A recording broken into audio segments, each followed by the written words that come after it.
Hey, good evening, everybody, and welcome to the City Commission meeting this July 2nd, 2024. This will be the last meeting we have before our summer break, so thank you for being here tonight. For those of you who are here for the first time, welcome, and we want to just let you know we start out with the Pledge of Allegiance, make a few announcements, and then that follows with some presentations tonight. We are honored to have our State Representative Chip LaMarca here tonight, who will be making a presentation, and then there'll be a couple more presentations after that. So, having said that, I wonder if I could all ask you to please rise and join me in the pledge. I pledge allegiance to the flag of the United States of America and to the republic for which it stands, one nation, under God, indivisible, with liberty and justice for all. Thank you.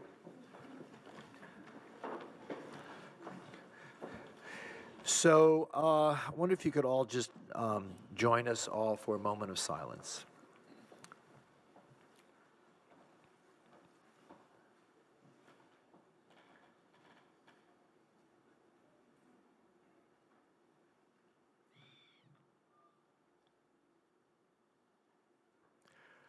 Okay, thank you.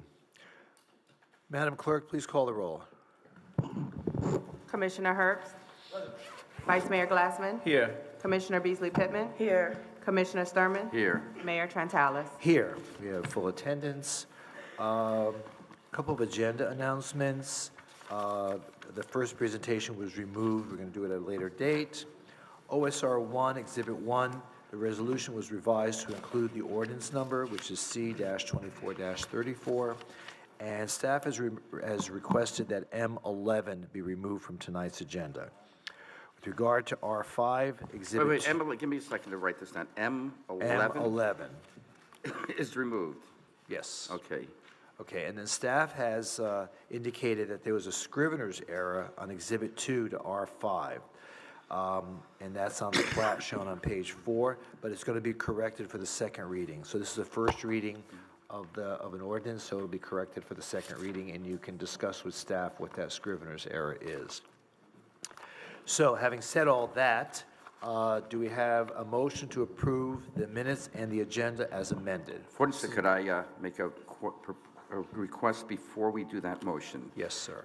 City Manager, just one quick question on that item that we're removing. I am a little concerned about one thing.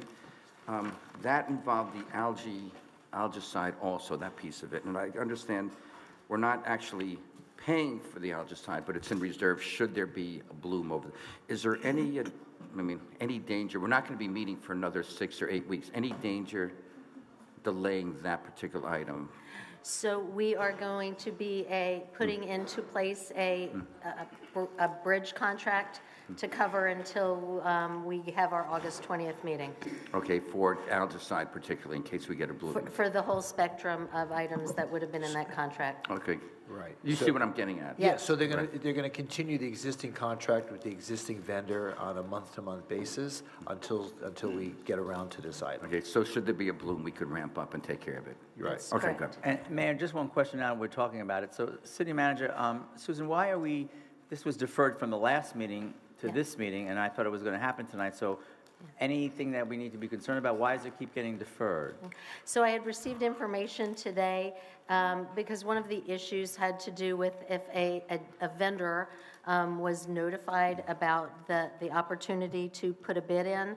I received information today that one of our staff gave them information that they had the correct commodity code. So I just really want to do the right thing and rebid that out. Okay, thank you. Okay, so do I hear a motion to approve the minutes and the agenda as amended? So moved. Okay. Been moved and Second. All right, please call the roll. Commissioner Sturman. Yes. Commissioner Herbst. Yes. Vice Mayor Glassman. Yes. Commissioner Beasley Pittman. Yes. Mayor Trentalis. Yes, and the minutes and the agenda as amended are now approved. So it is now my honor to be able to welcome State Representative Chip LaMarca to today's City Commission meeting. Representative LaMarca is here to present a check for $3 million to the City of Fort Lauderdale for the Breakers Avenue Resiliency and Pedestrian Traffic Improvement Project. This project aims to create an iconic corridor that is safe, accessible, attractive, and climate resilient, serving both neighbors and visitors. His support is crucial in helping us bridge the $13.6 million funding gap due to inflation and supply chain challenges. Thanks to his dedication, we can move forward with essential improvements, including pedestrian lighting, landscaping, shared street design, and traffic calming measures. I'd like to invite the Vice Mayor to join the Commissioner. Is he here? Actually, Mayor, I do not think the state representative has arrived yet. Wow. He was planning on being Did here. we trust him with the check, too? Well, I really need that $3 million. It's in my district on Breakers Avenue and the beach, so I hope he gets here. He did tell me he was going to be, I think the check is in the mail, he said. Just can't trust politicians, I swear to God. it's a All right, so we'll table that for the moment. So, Vice Mayor, you have to sit tight, okay? I'm sitting tight. Okay, all right. But you can move on to the next presentation, which is a proclamation declaring July 6, 2024, as Flock Fest Day. I'd like to invite the Flock Fest board members, Steve Crawford, who's the founder and president, Iman Santos, Dan Johnson, Bud Beeler, Kevin Clevenger, Melba De Leon, Ryan Young, and John Santos. Please come to the front and join. You're going to leave, okay. Please join us and join the Vice Mayor in the reading of the presentation. Let's go, gentlemen. Gather around. Oh, I'm sorry. It's Fill not up on the your well. list. I'm sorry. I'm gonna fill up the well. We're good? Excellent. I think I left a couple of people out. Let me see my list. I have Stephen Crawford, Iman Santos, Dan Johnson, Bud Beeler, Kevin Clevenger, Melba De Leon, Ryan Young, and John Santos. And those are the list that was given to us. If we left anyone out, I apologize. Let's go. Tell us who's here. Go ahead. No, we're good. We're good? Greg Granger. Greg, good? And Corey. Okay? We don't want to leave anyone out. And And Joe Patterson. We got it? Good? All right. You know, you're taking up a lot of time. All right, Vice well, Mayor. Okay. You're the one who said I don't think I had all the names, yeah. and then I'm just answering you. Okay, this is what we go through, gentlemen, okay? All right, this is from the Office of the Mayor, City of Fort Lauderdale, proclamation in recognition of the 9th anniversary of Flockfest. We've been doing this a long time, right? I've been doing it like this is 6 years for me. Whereas Flockfest, the annual beach party that evolved into a nonprofit fundraising foundation, will take place on Saturday, July 6th. Whereas, now in its 9th year, Flockfest 2024 will host multiple events from July 1 through July 7 to engage, fundraise, and show support for the LGBTQ+ community. And whereas, Flockfest began in 2014 as a small gathering at Sebastian Beach with just 60 attendees and 30 floats. Since then, it has grown exponentially. This year's flagship event expects more than 800 floats, 800 VIPs, and hundreds of attendees. And whereas Flockfest raises funds year-round, partnering with 22 LGBTQ+ nonprofits and 57 businesses, both locally and internationally, and organizes weekly events and fundraisers benefiting the local LGBTQ+ population, with over 140 produced events held in 2023 alone. And whereas Flockfest supports other nonprofits by co-hosting their events, earning the reputation of a nonprofit that supports other nonprofits, actively promoting social justice and equality, Flockfest has raised over $240,000 for its beneficiaries since 2017. And whereas Flockfest actively participates in local Pride events, including Pride Fort Lauderdale and the Wilton Manor Stonewall Pride Parade and Street Festival, each year, over 120 Flock Buddies parade, I'm glad I said that correctly, Flock Buddies parade with Flockfest signature balloon wing backpacks.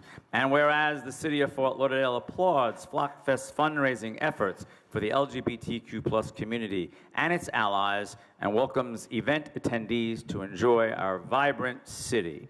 Now, therefore, we, as City Commissioners of the City of Fort Lauderdale, Florida, do hereby proclaim Saturday, July 6, 2024, as Flockfest Day in the city of Fort Lauderdale and encourage all to join us in supporting and celebrating the LGBTQ plus community, dated this, the second day of July, 2024, and signed by our mayor, the Honorable Dean J. Trentalis. Yes. Kevin, you want to say a few words? Yes. Kevin, you want to say a few words? Okay, I'm inviting, right? Okay, thank you so much. Kevin's going to say a few words. Okay. Thank you, Commissioners, for allowing us to be a part of this beautiful city. Our event showcases the beauty of Fort Lauderdale Beach, and we welcome visitors from around the country and around the world to come see the beauty of our beautiful town. We work with businesses all throughout the Broward County, so we're not just on the beach, we're also in Wilton Manors, and we work throughout to make sure that we have an amazing event. Thank you so much. Thank you. And nobody takes vacation next year because that's their 10-year anniversary. Uh-oh. All right, we're going to get a little photo. We'll face Erica. Let's bring it all closer right around the middle here so we want. Oh, you're the short one. Here we go. Is this good? That's perfect. Ready, 1, 2, 3. Got it. Very nice. Have a fun time, guys. And thank you for your charitable efforts. Really appreciate it. Take care.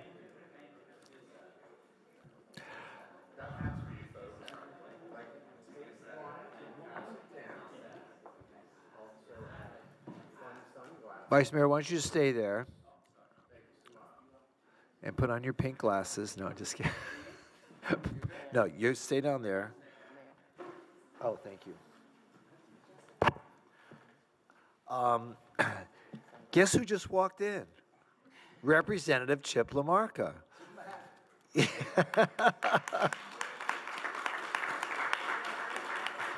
So I already read the long speech, which was a prelude to your entrance, but unfortunately you weren't here. I was to on hear. Breakers Avenue and I got stuck in traffic. I understand. Oh yeah. Tell me, it was the bridge, I was right? looking for the county. Yeah. So, Representative LaMarca, thank you so much for being here, but more so, thank you so much for bringing that big check with you. Well, with Flockfest leaving, I was going to make an announcement that we want to make the flamingo the state bird, and we're going to work on that next. You should do that. But right now, I have something. Well, you got the big wine containers passed. So right. now I you mean, can, there's always something good in the state of Florida. So, commissioners, mayor, district commissioner, we've all read the news that, some things passed, some things didn't, some things got vetoed, some things didn't. One of the most important things for me in the last couple of years were infrastructure projects in Fort Lauderdale. As you know, in Commissioner Herbst's district last year, it was the Galt Mile redevelopment of that road, and we're going to go back for some capital dollars next year because we got some engineering money last year. And this year we refocused on Breakers Avenue, and we are all asking and expecting that our partners across the street, that they're going to pitch in too. We know the feds have pitched in, and the city's done an amazing job with your funding of almost $6 million. Five? Yeah, 5.2 million, I think was the number we had the other day. So with that being said, I wanted to bring this little check from Tallahassee, the real checks in the bank, hopefully. We went in. $3 billion, that's great. We're working on it. So it was an interesting process. Your lobby team did a great job. Daphne helped us along the way, and Justin in my office was working on this feverishly as we got toward the end of the appropriation season. I think we were probably down to about $1 million to $1.5 million at one point. We said we needed it all, and we ended up getting a little bit in what's called the sprinkle. And so we ended up with $3 million, and that is for the Breakers Avenue Resiliency Project, what's going to be an amazing part of Fort Lauderdale Beach to get people off of, some people off of A1A into new businesses back there. And I know Commissioner Glassman has been working on this for quite a while, so just happy to be here and be able to present this to you. Great, thank you. Yes.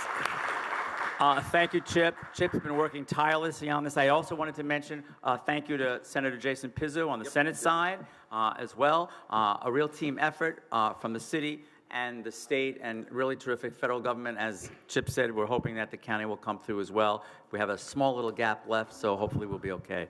Thank you so much, Chip. We so much appreciate your work. Thank you. Really appreciate it.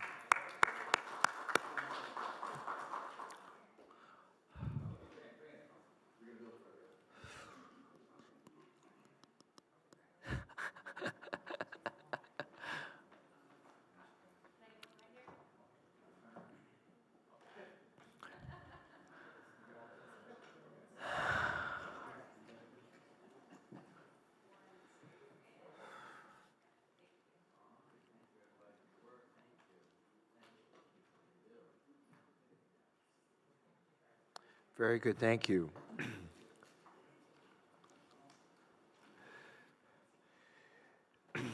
And yes, by the way, Chip, don't forget the golf next year, right, as you said. That's right, that's it.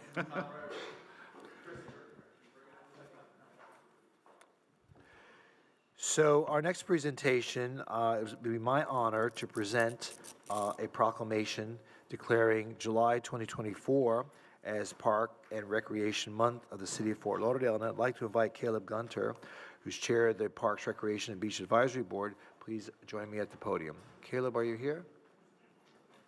He's not here. Well, he will be coming. Wait, should we wait until he gets here? Why don't we do that? We'll wait until he gets here. Okay.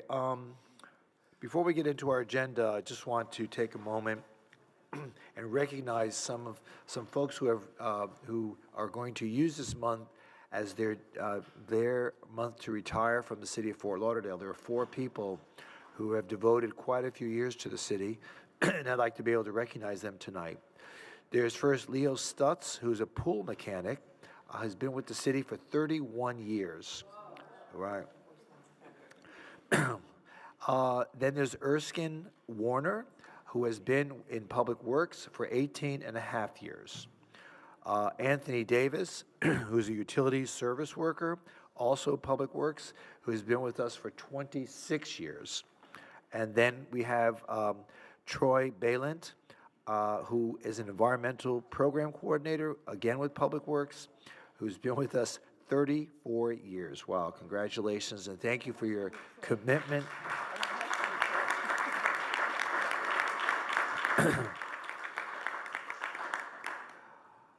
Is there anyone left in Public Works? I mean,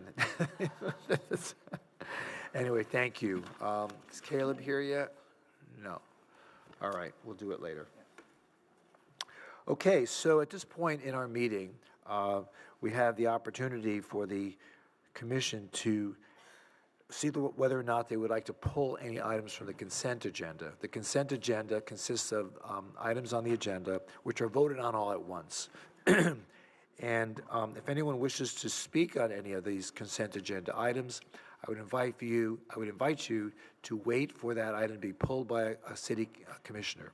If any member of the commission does not pull that item, then we'll invite you to speak on that item before we take the vote. So having said that, excuse me, is there anyone on the commission that wishes to pull any item from the consent agenda? Commissioner Herbst? No. Commissioner Beasley Pittman? CM8. CM8? Yes. Vice Mayor? CM1. And Commissioner Sturman? I have 3 items, CM5, CR2, and Pam's already pulled CM8. That's, I'd want to talk on that one, too. Okay. Okay, so CM1, CM5, CM8, and CR2. So let's see what people sign up to speak.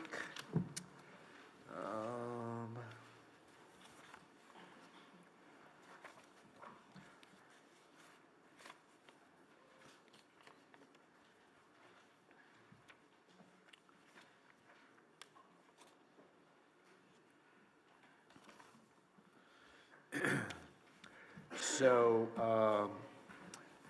some people have signed up to speak on some of these items, but we'll hold off until we get to those items. In the meantime, CR9, Mike Ray, and Chris Nelson on CP3. So,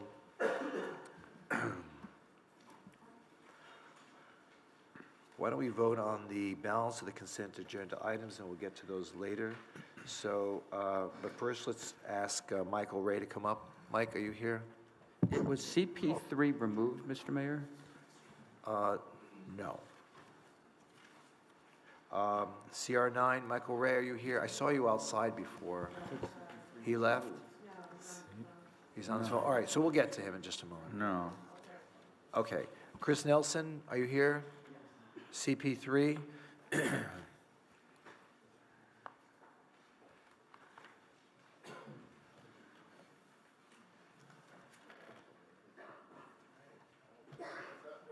What's up, everybody? What's up, Mayor, Vice Mayor? That was a great party, man. Good party. Do we know how to throw a party or what? Were you there? Heck yeah, I was there. Rain and everything. So, good job on that. That was just awesome. That was so awesome to see everybody come together. So, just from hearing the earlier in the meeting, when you guys were talking about the police headquarters, there's cracks in it when it's being built. There's like cracks in the new building. Okay, if we're gonna pay this consultant, because man, I got in the wrong industry, man. These consultants make so much money. If we're gonna pay this consultant $557,611.08, let's just make sure that he's doing the right consulting. Nice. Let's just make sure that he's consulting and not and telling us that there's gonna be cracks. Let's just make sure that there's no cracks. We're going to be paying this money, and let's get a nice reassurance from this consultant that we're not going to have any more cracks. That's all. Okay, thank you. Michael Ray on CR9.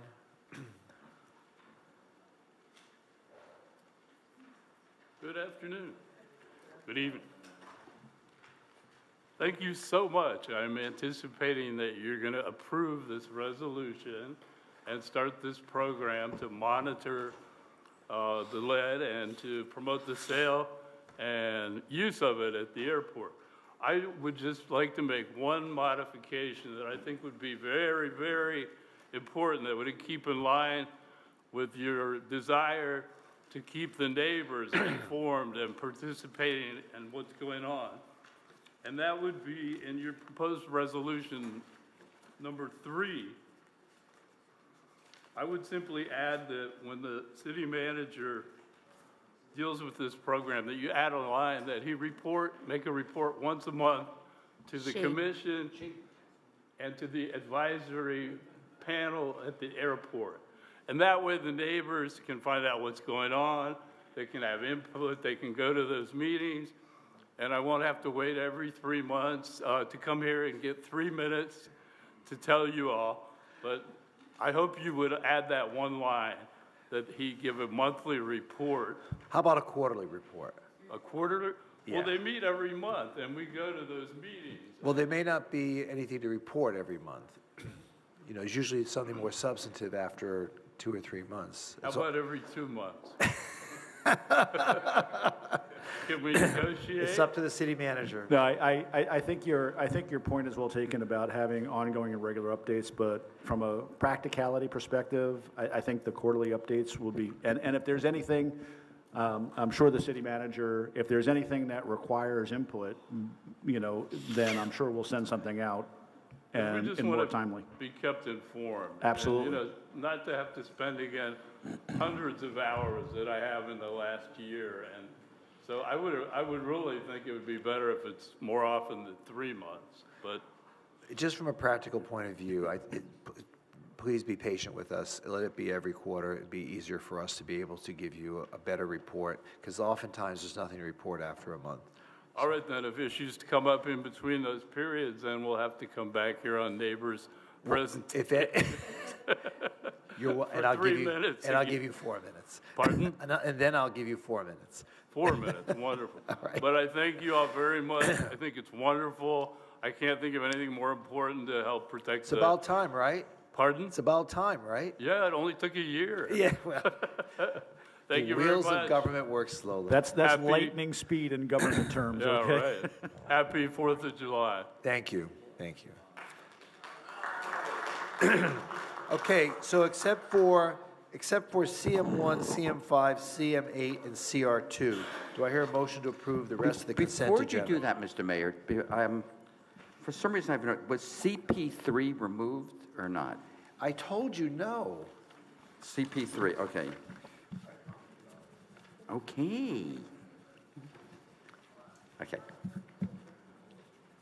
Okay, motion to approve. Okay. Tam, you wanted to speak on CR9? No, that can't be right. Is Tam English here? You wanted to speak on this? No, you don't want to speak on this. Which one did you want to speak on? This says CR9. You don't want CR9. Okay. We'll hold off on that. All right. So To reiterate, except for CM1, CM5, and CM8 and CR2, do I hear a motion to approve the rest of the consent agenda items? Second. Been moved and seconded. Please call the roll. Commissioner Sturman? Yes. Commissioner Herbst? Yes. Vice Mayor Glassman? Yes. Commissioner Beasley Pittman? Yes. Mayor Trentalis. Yes, and those consent agenda items are now approved. If you're here on those items, your item has been approved. You're welcome to remain for the rest of the meeting or have a happy 4th of July. Okay, CM1. Yes. Thank you, Mayor. Very briefly, just a question for probably Carl. This came up at my district pre-agenda meeting last evening, and folks were just concerned about the number of folks in the Los Alamos Oceanside Park, and they didn't think that bathroom facilities there were adequate. When we have events like this at the Los Alamos Oceanside Park, do we add any kind of bathroom facilities like porta potties or anything, or do we just rely on what's there on the park? So it depends. Carl Williams, Parks and Recreation Director. It depends on the magnitude of the event and expected attendance. So for this particular event, and we typically would filter that through the vendor or the promoter. If there's going to be a large event, that would be at their cost. But we do use the restroom that we have on site and are responsible to make sure that that's So you think that'll be adequate? Because I know that this event last year was at Esplanade Park, not at the Loop. So I was just wondering, but you think we'll be fine? I do. I think we'll Okay, I just wanted to mention it because it was asked of me last evening at my meeting. So thank you. And Okay. With that, Mayor, I can move this Do you move the item? Yes. Do I hear a second? Do I hear a second? Second. Please call the roll. Commissioner Sturman? Yes. Commissioner Herbst? Vice Mayor Glassman? Yes. Commissioner Beasley Pittman? Yes. Mayor Trentalis. Yes, and that item is now approved. CM5, motion approving a not-for-profit service agreement, City of Fort Lauderdale Miami Rescue Mission. That was Commissioner Sturman. Yeah, Susan, who's the one that I could address with that item? Well, it depends on the question. I'll try to answer. If not, I'll get someone to help. I mean, the question is, okay, 20 beds homeless, it's going to be in Hollywood. The center's in the city of Hollywood, And yes. there's apparently, for those who don't know about this item, 20 beds are going to be set aside for City of Fort Lauderdale. So now we're having beds reserved for us for the homeless program. And we had a couple questions that come up. I mean, these are 20 beds that are reserved for Fort Lauderdale, for us. Yeah. Okay, now the question is, I mean, are these Fort Lauderdale residents, or are these people that we've identified? Well, and They're there's a whole they're unhoused individuals that are in the city of Fort Lauderdale currently. So I don't know that we'd have a way to determine if they were residents of Fort Lauderdale before they became homeless, but if they are in our city limits and they're unhoused. Anthony, is that correct? Anthony Fajardo. Yes, so it's just about the unhoused, not whether they're residents here or not. If they're in our boundaries and they meet the criteria to be placed into the facility, we will recommend they get moved over there. Now, so there's a couple of questions. First of all, how this is, they say for Fort Lauderdale, are these people, are we the ones who determine that they're coming from us, or some other entity says, okay, these? So it would be done through a combination of neighbor support, police recommendation, and fire recommendation through their groups that are the HOT team and the MORE team and that type of thing. And we're the ones who identify they're at risk and put them. I'm sorry? We are the ones that identify them and put them on that list, not another entity. Yes, that's correct. Okay, and are these, is there any way, I mean, are these people that are in Fort Lauderdale, or could, like, from another city goes rush down here, and I mean, these are people that are chronically in Fort Lauderdale, or how are we, it says Fort Lauderdale, how are we tied to those beds? Yeah, good evening, Louisa Agathon, Neighbor Support Manager.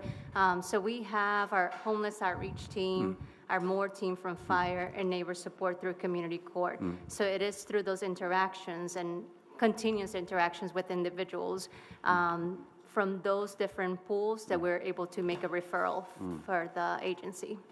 Okay, and we're the ones who determine who gets on that list? Correct. Okay, that was my big question. That being neighbor support, the police department, and the fire department.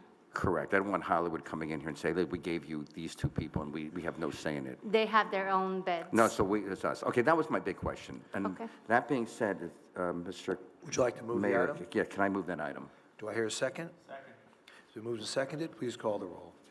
Commissioner Sturman? Yes. Commissioner Herbst? Commissioner Herbst? Oh, Not he's not here, present. not present. Vice Mayor Glassman? Yes. Commissioner Beasley Pittman? Yes. Mayor Trentalis? Yes, and that item is now approved. Thank you. CM8, this is a motion approving a settlement and authorizing the city manager to sign the joint motions for an agreed final orders between Broward County and the city of Fort Lauderdale and Rickman Construction, Florida. Ted and Sarah has asked to speak. Ted, are you here? There you are. Now, do you want us to make comments before or after? After. Okay. You may want to say something else after you hear. Good evening, everybody. My name is Ted and Sarah. Let me tell you this. I'm the president of the River Oaks Civic Association. This right here is what we stand for and what you want us as a city to stand for. Neighbors helping neighbors, see something, say something, and we did, and we corrected something that was really affecting our neighborhood in a negative way. We got hit hard in River Oaks with the flood, and then we were one of the first neighborhoods to have the stormwater construction going on, and we just saw some things that we weren't happy with, with the construction and with how it was affecting the environment. So as a neighborhood, we took some videos, we took some pictures, and we brought them, to different EPA, to the city, to the newspaper, to the television, and this is a result of a great team effort with what our neighborhood did in protecting our own neighborhood. And I'm very proud to be the president of River Oaks Civic Association, and I tell you, we take care of ourselves, and we look after the city.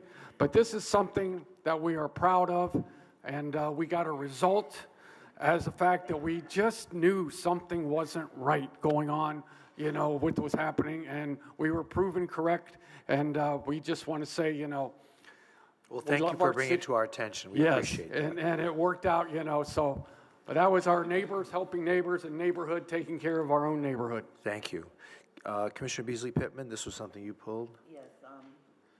Yes. Having some questions regarding this item. My first question is, how often are these types of violations happening in our city that we are, in a sense, coming to a settlement where we're paying monies? And I'm going to let Alan Dodd give you a little more information. Okay. Alan Dodd, Public Works Director. Since I first started here in 2015, this is the first time within the stormwater program that we have had any type of a NOV or settlement that I am aware of. Okay. My next question is, who is responsible for ensuring that these violations are not happening in our projects? Who's responsible for that? So within the program, we have a contractor who has quality control responsibilities for what actions they're taking. We also have a CEI service, Construction, Engineering, and Inspection Services, which is Hazen and Sawyer, to go and do daily inspections of the project. In addition to that, we have a project manager who's a city employee who also is out in the field every day and looking to monitor what they are doing.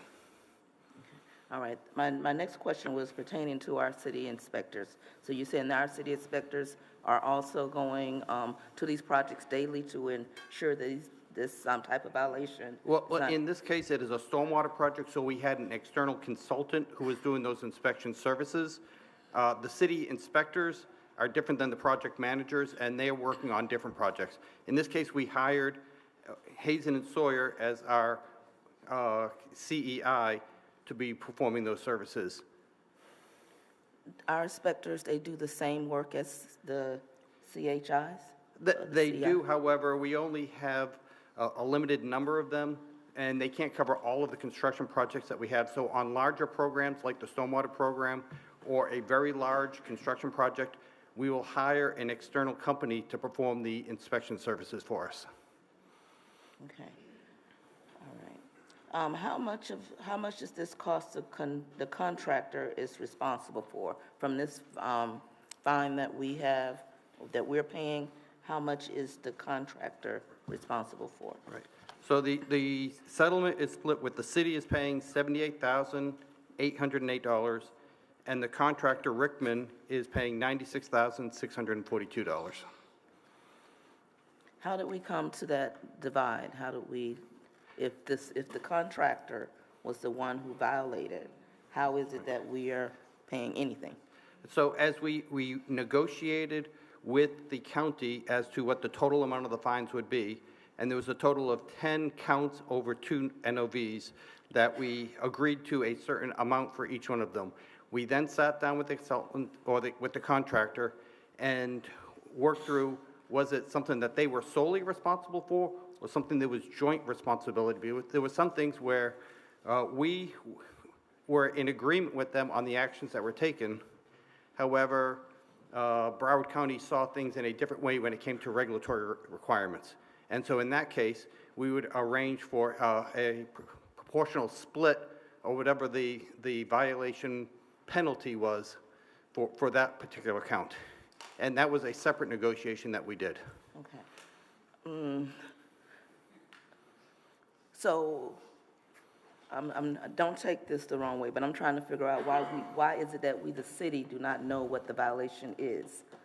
To say that we're in agreement with what the contractor is doing that does not align with the county.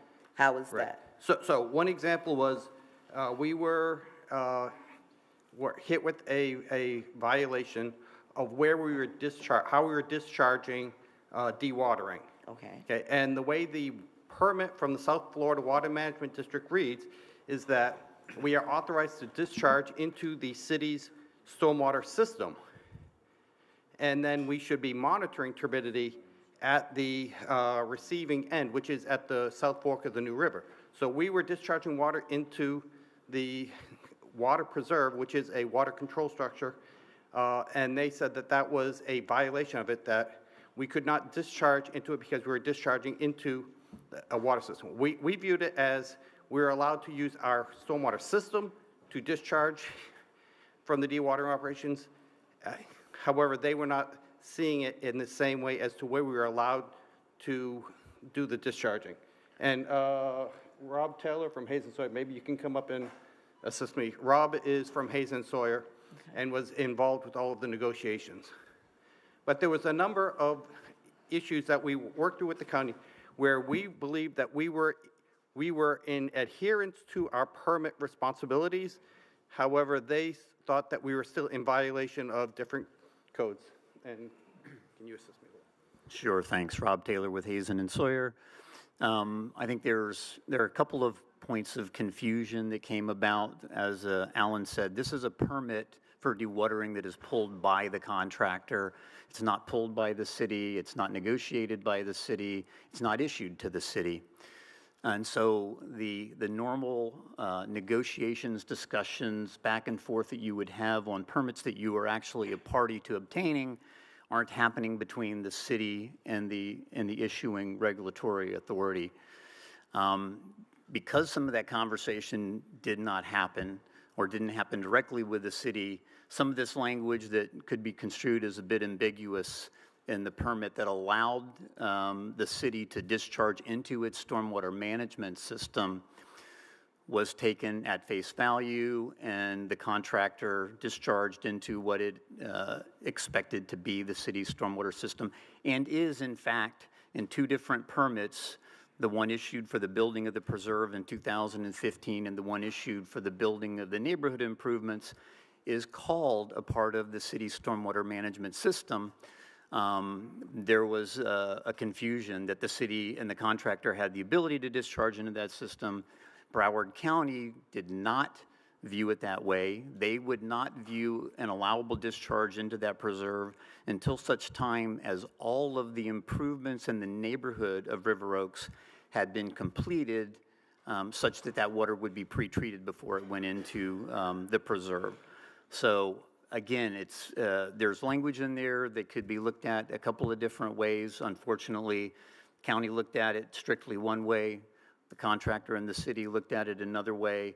Because there was not a direct discussion between the city and the county on the issuance of the permit, that ambiguity wasn't cleared, and that confusion became the point of these NOVs. Okay. We have other projects that have we're expecting to execute and go forward, moving forward. Is this clear now? There's no, the clarity has been made because District 3, we're waiting to be a part of receiving our stormwater repair and construction. So we understand as a city where our dewatering should be expelled.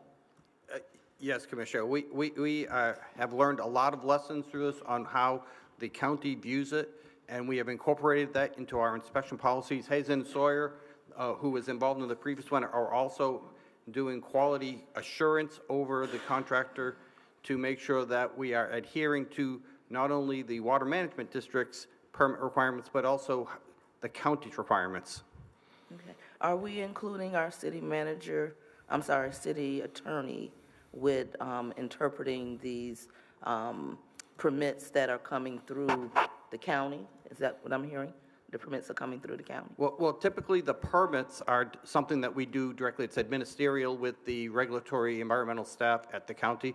However, as we are working through these issues with the county in the settlement agreements, we did have city attorney representation that was assisting us in understanding their view from a legal point of view compared to how we were interpreting it. So I think we are all on the same page as to how to interpret Broward County ordinances and regulations. All right. Thank you. Okay. Any other questions? I had pulled this also. Please go ahead. Okay. Well, thank you, Pam, actually, for a lot of the same things that I was concerned with you had touched upon.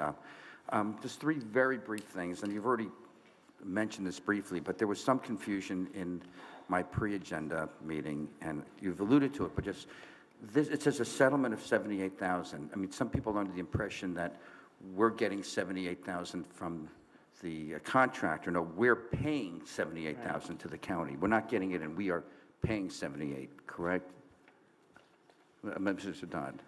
Yes, that is correct, Commissioner. We are paying $78,000.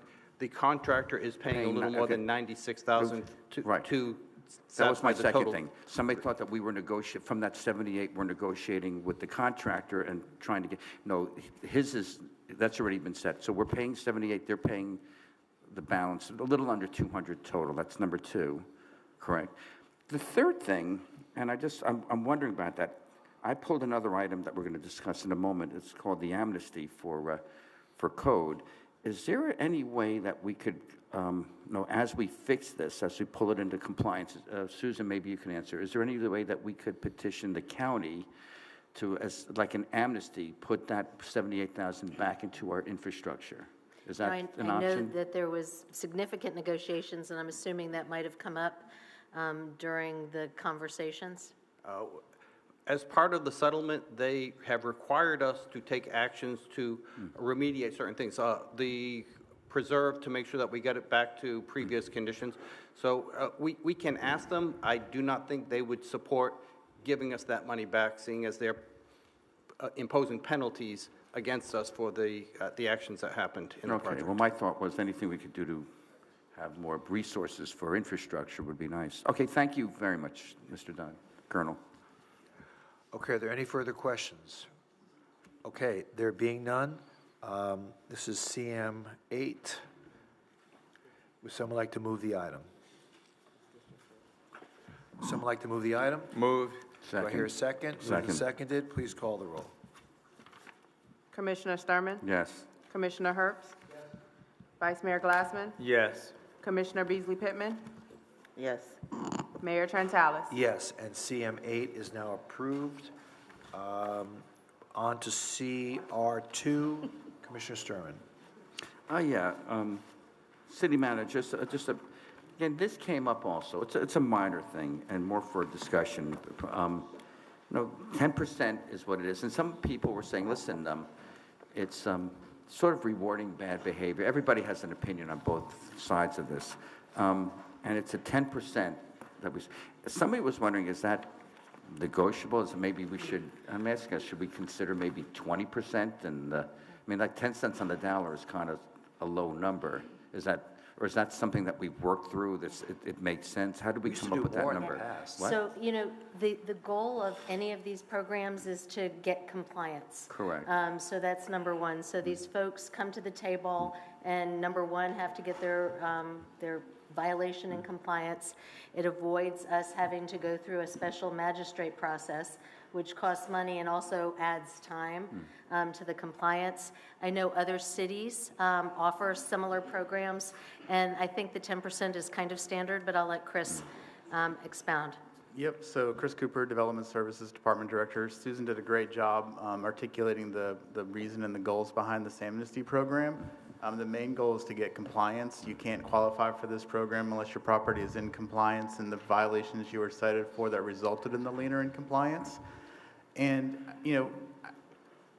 I think if you're looking for that goal of, one, clearing off the liens from the city's books, which was something the Audit Advisory Board asked us to look at, and when we brought this program forward, that was one of the goals, aside from getting that voluntary compliance on these properties, that if you set it too high, you're going to start to dissuade people from wanting to avail themselves of this program, and so we'll just continue to have those liens on the books like we've had for the last years and years and years prior to this program.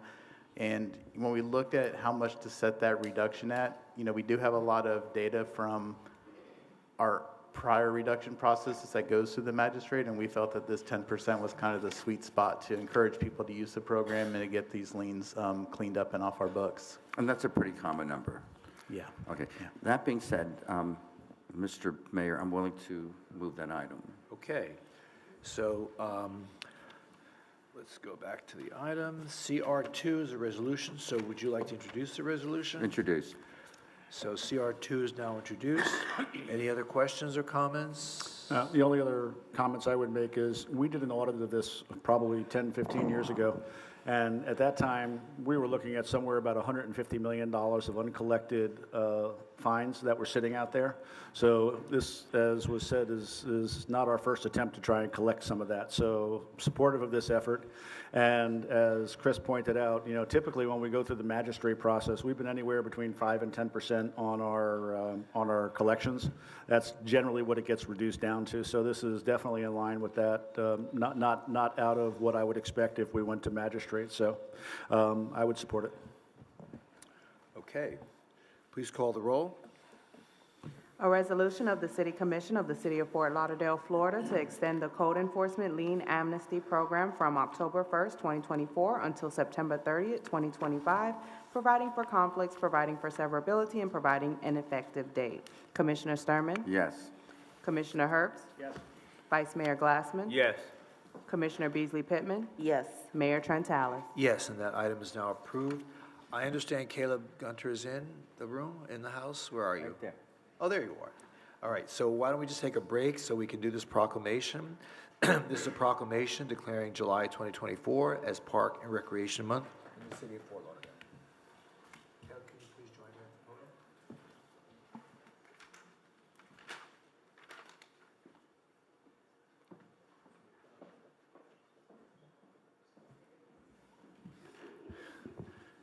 And while the mayor's coming down, I just want to say thank you for approving our project the other night. So really appreciate that. I know Bal Harbor is very excited about the moving that forward. So thank you all for the work that you did. I appreciate it.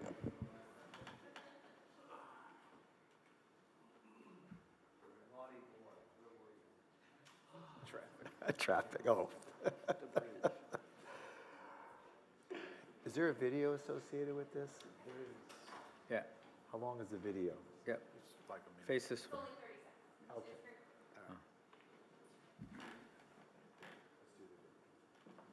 You guys have the video?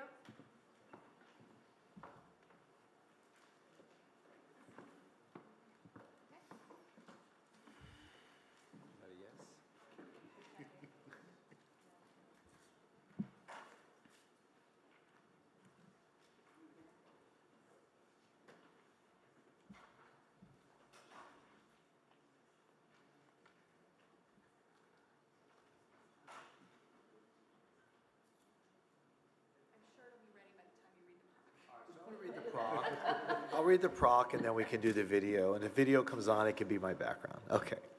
So from the Office of the Mayor of the City of Fort Lauderdale, this proclamation in recognition of National Park and Recreation Month, July 2024. Whereas parks and recreation are integral to the well-being of communities across the United States, aligning with the Fort Lauderdale Parks and Recreation Department's mission to provide fun and rewarding activities in safe, attractive environments accessible to all. Our city is committed to providing our neighbors with quality parks and recreation programming and services.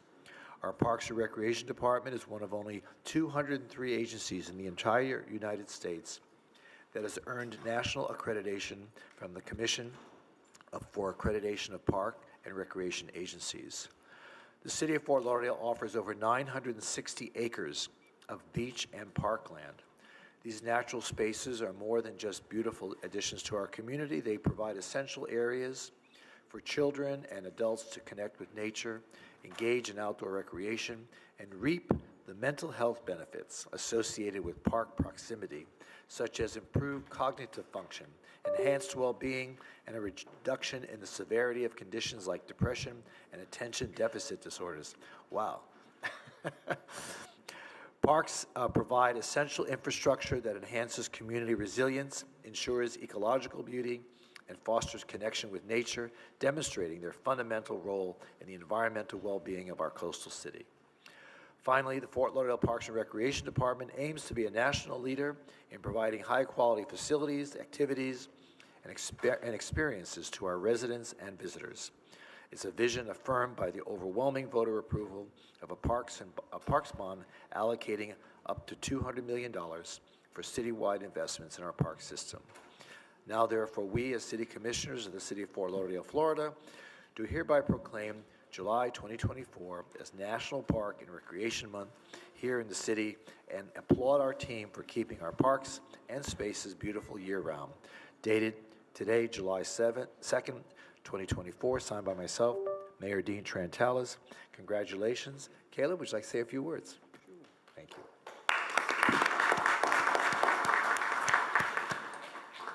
Mayor, I wanted to say thank you. We're so proud of our Parks Department here.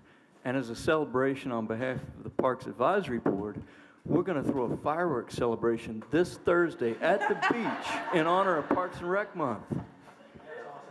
How thoughtful you are. So are you inviting everybody to come out and see it? The whole city. And it's at Fort Lauderdale Beach? Okay. And wait, and before that, are you inviting the people to come listen to En Vogue? Okay. Okay.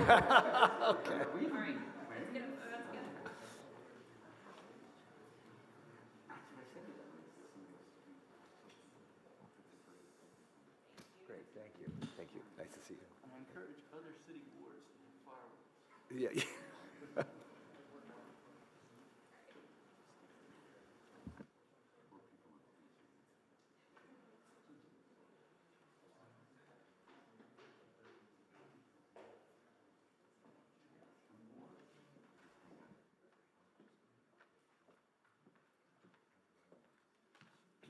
Okay, let us get back to business. Moving on to M1, we have motion approving the change order number 16 to the construction management at risk agreement for the construction of the City of Fort Lauderdale Police Headquarters. Any questions with regard to this? I know we discussed it at length earlier. If nothing further, would someone like to move the item? So moved. Do I hear a second? Moved and seconded, please call the roll. Mayor, before we vote, can we just have I guess I had one question. I just would like to know, either from Susan or Anthony, who spoke to us about this earlier today, if we are actually going to try and not be the middle person on these change orders for these dollar amounts going forward, because there will most likely be more. But where are we on that? So we will examine the contract and see if it has any specific provisions and work with the city attorney's office to try to get that kind of process in place. Okay, thank you. Please call the roll. Commissioner Sturman? Yes. Commissioner Herbst? At this time, no. Vice Mayor Glassman? Yes. Commissioner Beasley Pittman? Yes.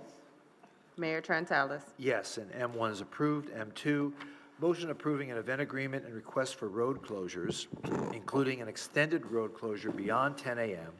on the Barrier Island and request for music exemption for the Seminole Hard Rock Winterfest Boat Parade. They're at it again. Someone like to move the item? I'd love to move it. Move the second. And I'm hoping for better weather. We're 0-for-2 with the rain with some of these events. I I'm know. praying for sun for, Right? we missed it Okay. last year. Please call the roll. Commissioner Sturman? Yes. Commissioner Herbst? Vice Mayor Glassman? Yes. Commissioner Beasley Pittman? Yes. Mayor Trentalis? Yes, and M2 is now approved. Motion approving, this is M3, a motion approving an event agreement and request for extended road closures beyond 10 a.m. on the Barrier Island for the Visit Lauderdale Food and Wine Festival. Anyone have any questions? There being none, someone like to move the item? So moved. Do I hear a second? Second. Moved and seconded, please call the roll. Commissioner Sturman? Yes. Commissioner Herbst? Yes. Vice Mayor Glassman? Yes. Commissioner Beasley Pittman? Yes. Mayor Trentalis? Yes, M3 is now approved. M4, motion approving an event agreement and related road closure for Winterfest Family Fun Day and Indie Craft Bazaar. Someone like to move the item? So moved. Second? Second. Been moved and seconded. Please call the roll. Commissioner Sturman? Yes. Commissioner Herbst? Yes. Vice Mayor Glassman? Yes. Commissioner Beasley Pittman? Yes. Mayor Trentalis? Yes, and M4 is now approved. M5, motion approving agreements for advanced metering infrastructure implementation with Core & Main, Census USA, Spry Point Services, $69,876,703.03. I have one person sign up to speak, but that's just from Core & Main. I assume you approve the item. Would someone like to move the item? Moved.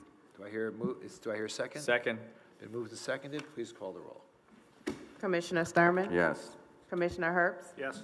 Vice Mayor Glassman? Yes. Commissioner Beasley Pittman? Yes. Mayor Trentalis? Yes, and M5 is now approved. M6, motion approving increase in cost capacity to the Advanced Metering Infrastructure Solution Consultant Services Agreement with Black and Veatch, Corporation. No one signed up to speak. Someone like to move the item? So moved. Second. Moved and seconded. Please call the roll. Commissioner Sturman? Yes. Commissioner Herbst? Yes. Vice Mayor Glassman? Yes. Commissioner Beasley Pittman? Yes. Mayor Trentalis? Yes, and M6 is now approved. M7, so motion approving an increase to the liquid oxygen agreement with Vertair, Inc. No one has signed up to speak. Someone like to move the item? Moved. Second. Been moved and seconded. Please call the roll. Commissioner Sturman? Yes.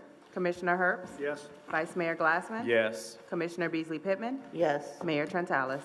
Yes, and M7 is now approved. M8, motion approving a piggyback agreement with Landscape Structures utilizing the State of Minnesota agreement for various equipment and amenities for parks and playgrounds.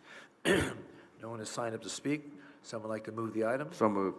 Second. Been moved and seconded. Please call the roll.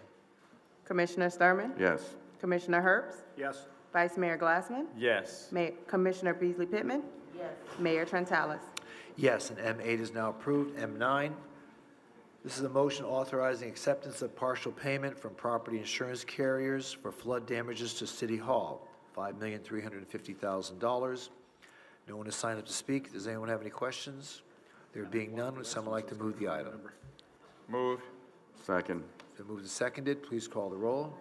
Commissioner Sturman? Yep. Commissioner Herbst? Yes. Vice Mayor Glassman? Yes. Commissioner Beasley Pittman? Yes.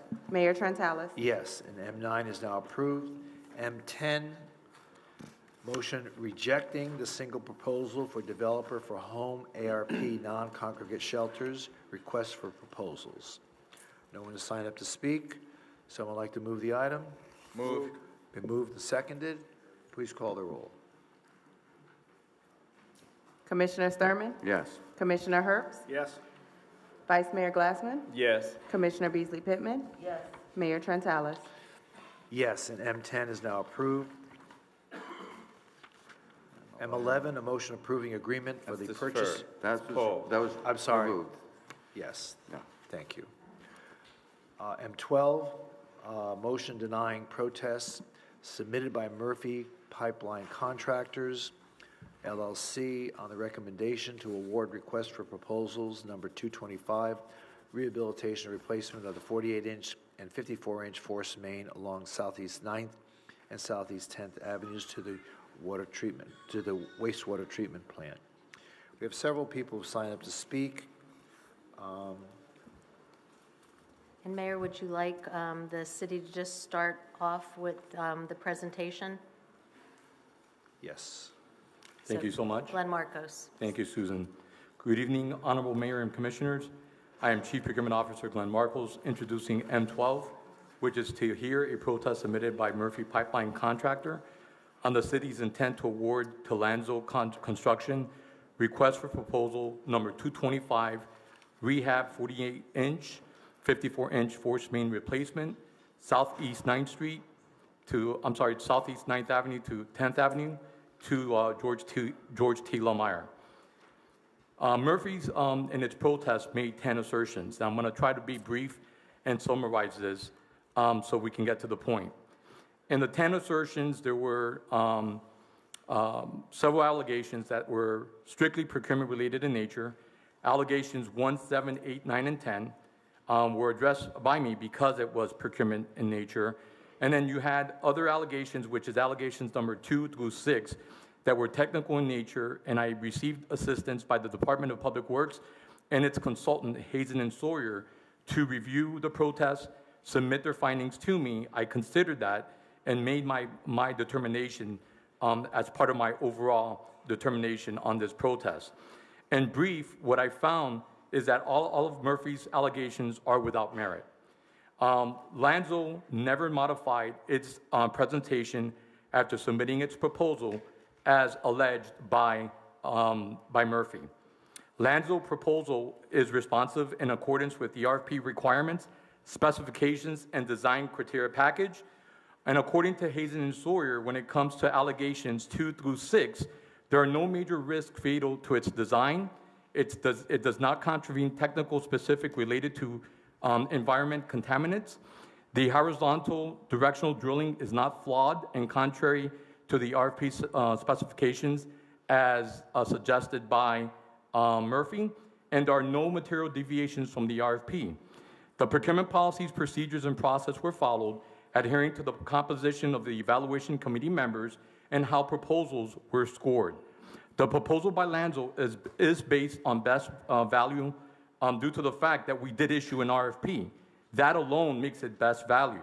The evaluation determined that their means, methods, and approach, along with price, was the best overall proposal submitted to the city. The last allegation, which is the 10th, that third-ranked Rickman Construction Florida is non-responsive, is moot because Murphy's protest failed on its merit. In brief, that is my findings, and that is part of the overall presentation. Thank you. Okay, thank you very much. We have several people who signed up to speak. Mayor, did you want that before? I did have some questions for Glenn, but is that okay, or did you want to wait till? Go ahead. Okay, thank you. Thank you for that, Glenn. So I do have a couple of questions. So when was this award posted?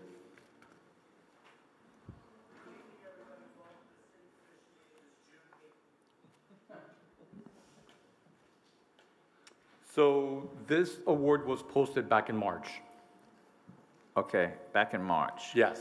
And that's when the protest was filed in March? That is correct. It was protested back in March, and then I went ahead and submitted a letter to Murphy informing them that because of the fact that there were several allegations that were technical in nature, I don't have the expertise to really rule on that matter. So that's what I did, was I reached out to the technical experts, that being Public Works and Hazen and Sawyer. Okay, and then in terms of the rankings, did Lanzo Construction rank first in every category? No. How'd they do, ranking-wise? It was a mixed bag. Pretty much it was overall a mixed bag. You had they ranked number 1 when it came to pricing. Okay. That is a given. That's something that's done outside the scoring by the committee members. Procurement does that scoring. But when it comes to other factors, Commissioner, there was a mixed bag. Okay, and then what about the cost differential? It was quite significant in favor of Lansdale. How much? Roughly, I want to say it was around $14 million. 14 million. Okay, thank you. Thank you, Mayor. Okay, I have a few people signed up to speak. I'll take them in order as I receive them. Salvatore D'Alessandro. Is Salvatore D'Alessandro here? Okay. Joe Goldstein, just for questions only, or do you have a presentation? Good evening, Mayor. Please council talk members. when you up to, yeah, we can't hear you on Good this. evening, Mayor, council members. Joe Goldstein from Schutz and Bowen. We have questions after, if the protester is going to speak on the item, and you have any questions, we're here with our Okay, team members. all right, so I'll hold that off. And Jack Seiler, Jack, where are you? Did I see you? Oh, there you are. Good evening. Good evening, and let me, predominantly, I'm here to request a continuance, which was submitted, and they received notice today at 11 a.m. this morning that it was being denied. So the issue is the timing on this, and if I can just, I am here, Tom Panza is actually the attorney for Murphy Pipeline. He had a conflict that arose a couple days ago. Are you cover counsel, as they say? What's that? Are you cover counsel, as you Yeah, say? I have apparently coverage counsel, yes. But the conflict just arose a couple days ago. He sent over a letter yesterday just asking for a continuance, and I just want to put this on the record because, as I understand this proposal, Murphy's proposal said they could complete this in a year, so I want to make sure from a time frame standpoint. The RFP final completion date the city has is August 31st of 2026, and the consent order that's in question, I looked it up after it was brought to my attention, is September 30th, 2026. So anybody rebidding this could get this done within that time frame. But just to be clear, you had asked a question about the timeline, Commissioner Glassman. On February 27th, Mr. Panza's office filed a public records request with the city, just requesting documents related to this RFP because there were some inconsistencies with the RFP and the bids submitted. And so a public records request was made on February 27th, 2024, and it was done in anticipation of having seen the responses to the RFP. On March 5th, the city posted its notice of intent to award for design build, but didn't respond to the public records request. On March 8th, the city provided some documents, but I think they'll acknowledge they haven't provided all the documents. In fact, there's a whole bunch of documents missing. And they had 2 days in from that date to prepare the protest that you've seen. On March 11th, Mr. Panza's office filed the formal letter of protest as required by Section 2-182.1 of the City of Fort Lauderdale Procurement Ordinance. On March 20th, as you heard, the Chief Procurement Officer, Mr. Marco, stated that the city was staying the award process to investigate the allegations. That was March 20th. Following receipt of the letter, 13 weeks went by, not hearing a single thing from the city. So the city said they were going to investigate the allegations of the protest, but 13 weeks passed, not a single communication from the city on this issue. That's what reason I was curious as to what the timing is. Then on May 21st, they reached out to the city and asked for additional records, filed another public records request, and that's a matter of record. Then on June 20th, after 3 months of no response from the city, nothing, Mr. Panza's office received a letter denying the protest. So they received that on June 20th and June 21st. They got some public records after the protest was denied, and that was in response to the March 21st, 2024 public records request, so that was almost 3 months later.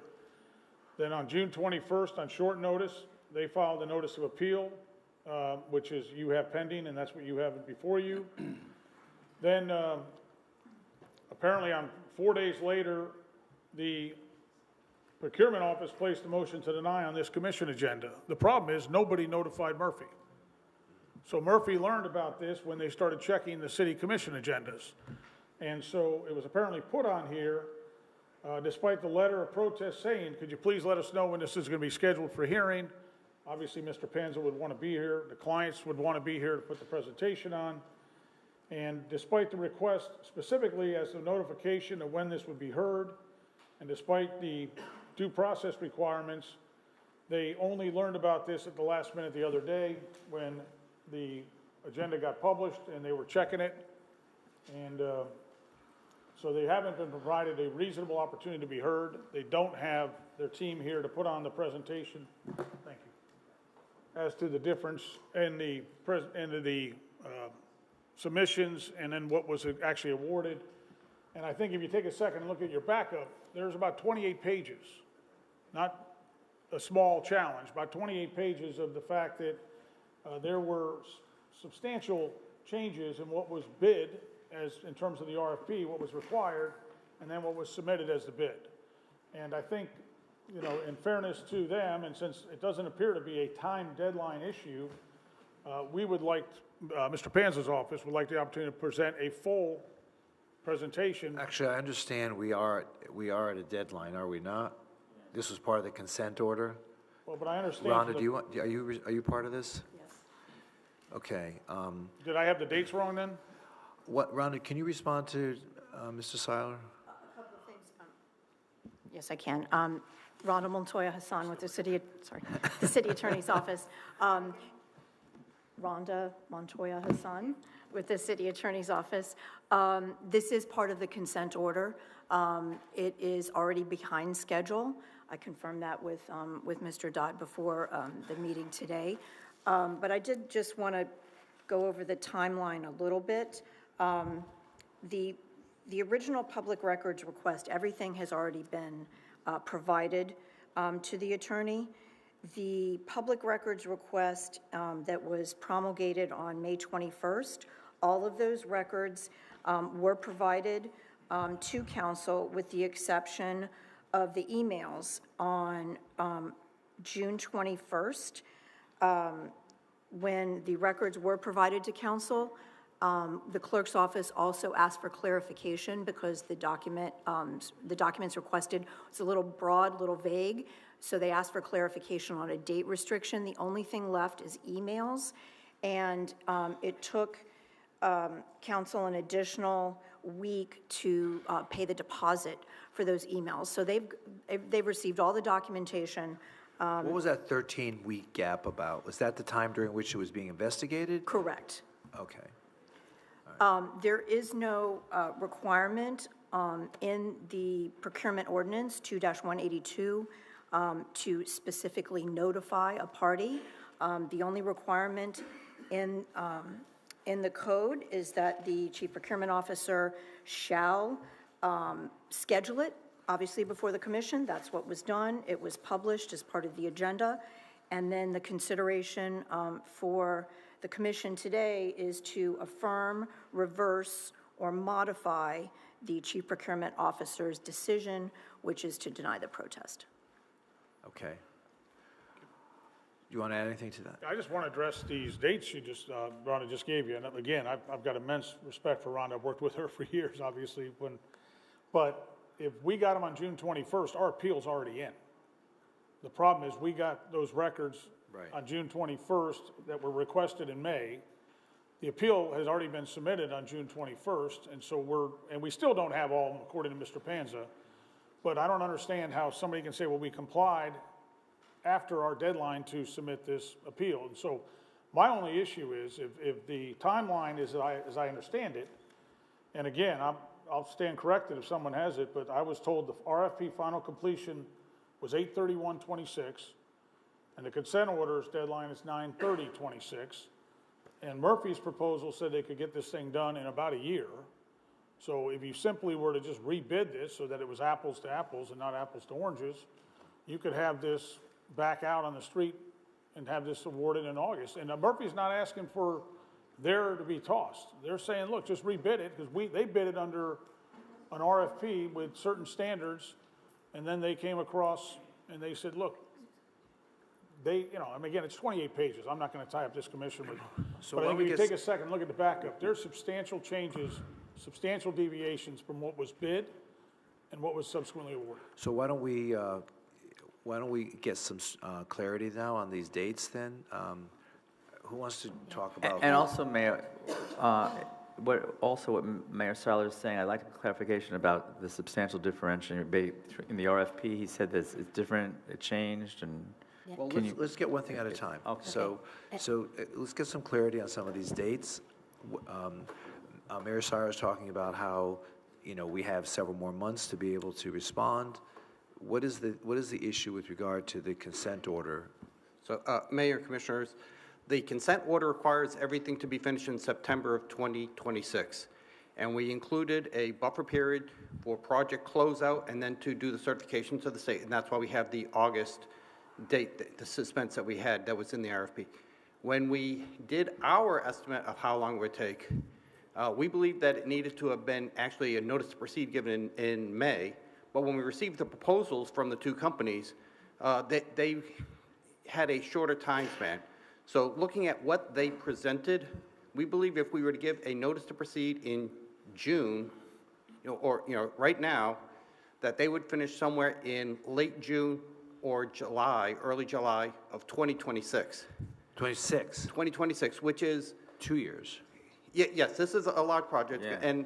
and that is assuming that there is no delays, no problems with hurricanes or weather that will impact the project. That is it's tight. A very tight project. If we delay this or we were to rebid it, those 6 weeks that we have of float in the schedule would be gone. And if any of those things do occur, we will be incurring a $10,000 per day penalty from the state. Okay. All right, so that's not good. All right. Jack, is there anything else you want to add to that? I'm trying to understand from the colonel how if it's 26, September of 26, and both the. June of 26, he said. September 30th, 2026, he just said, is the. Was it September 30th? The consent order requirement to close out everything is September 30th, 2026. Okay. So that's about 26 months away. And if the proposals, both of them, they're both around a year, slightly over a year. My only, I think in fairness, and you just heard, the city doesn't even require notice, but for Murphy not even to be aware this was going to be on the agenda, after going through all this effort to try to get public records, get answers, they get the public records after their deadlines to file, it's a due process issue. Well, the problem is this is the last meeting we have till the end of August. I've dealt with that situation. Yeah. And I'm not, So we have to do something real soon because there are going to be exigent circumstances should a hurricane intervene in any of our attempts to progress on these projects. And I'm very concerned about it. There's a tremendous amount of history that the city has with Murphy, we do have to rely on the expertise of our staff who've examined this through and through. But you're looking at a due process situation, and I'm looking at just trying to get the job done. So, Mr. Goldstein, where are you now? Mr. Goldstein, did you want to respond to any of this? You had asked to reserve your time? Yes, if I might, just in case. Again, Joe Goldstein from Schutz & Bowen on behalf of the intended awardee. Lanzo. Excuse me? Lanzo. Lanzo, correct. Yeah. And Lanzo and the team are here. This issue of due process, a couple things. The denial of their bid protest was received by them on June 20th. They, under your code, had 5 days to submit their appeal. Mr. Panza's got a big firm. They should have known that it was more likely than not to be on the agenda. I was in North Carolina. My wife will kill me. I left my vacation to come here tonight to make sure this thing was addressed. So this surprise issue just doesn't really pass the smell test. They knew it could be on the agenda. If they didn't keep track of it, they should have sent somebody else. Let's hear the appeal tonight. It's unfair to our client who's been waiting since March to get this contract award. I can address the merits if we're going to go into the merits also, but since it seems like we're really just talking about the timing issue now, they've known since June 20th that there was a possibility that this would be on the agenda. Okay, thank you. Glenn, can you just address some of the questions that Mayor Saller had about the changes in the RFP, discrepancies in the RFP? There was the first allegation consisted of Murphy saying that Lanzo changed their information from the proposal to what they presented. And that's not the case. Their understanding of the RFP was a little bit different than what the proposal was, but that's typical. Their understanding can be different, and the proposal could be an approach methodology that they best fit that is deemed for the project. And so there was no deviation on that end. As far as the public records request, there was a second public records request, Commissioner, that was submitted. I can inform the Commission right now that has nothing to do with the protest. They're not able to supplement their protest after asking for a public records request. I understand that there is emails that they're trying to retrieve, but they're not able to supplement their protest. Before you today is a recommendation to deny the protest. And that's because of the fact that the city followed its policies, procedures, its ordinance and manual, and there's no reason for overturning my decision. That's my opinion, and my findings were very, very detailed. Commissioners, this was a very exhaustive protest. It contained exhibits of over 1,000 pages that needed to be reviewed. I reviewed it, and then I determined that I just didn't have the technical expertise to rule on some of the allegations. I did turn to our independent third-party consultant, and they made a determination that the second through sixth allegation had no merit. So basically, that's why this took 4 months to review, because it was done thoroughly and by outside counsel as well, besides yourself. That is correct. Okay, thank you. So Rhonda, do you feel that the city is at risk in denying due process in any part of this protest attempt? No, sir, I don't. Again, the code does not require a separate notice to the appellant in this case. It was published. That's a public record. That's number one. And number two, as Mr. Marcos said, the protester filed its protest months ago. They're not able to supplement that protest with new arguments based on public records requests that were done post-protest.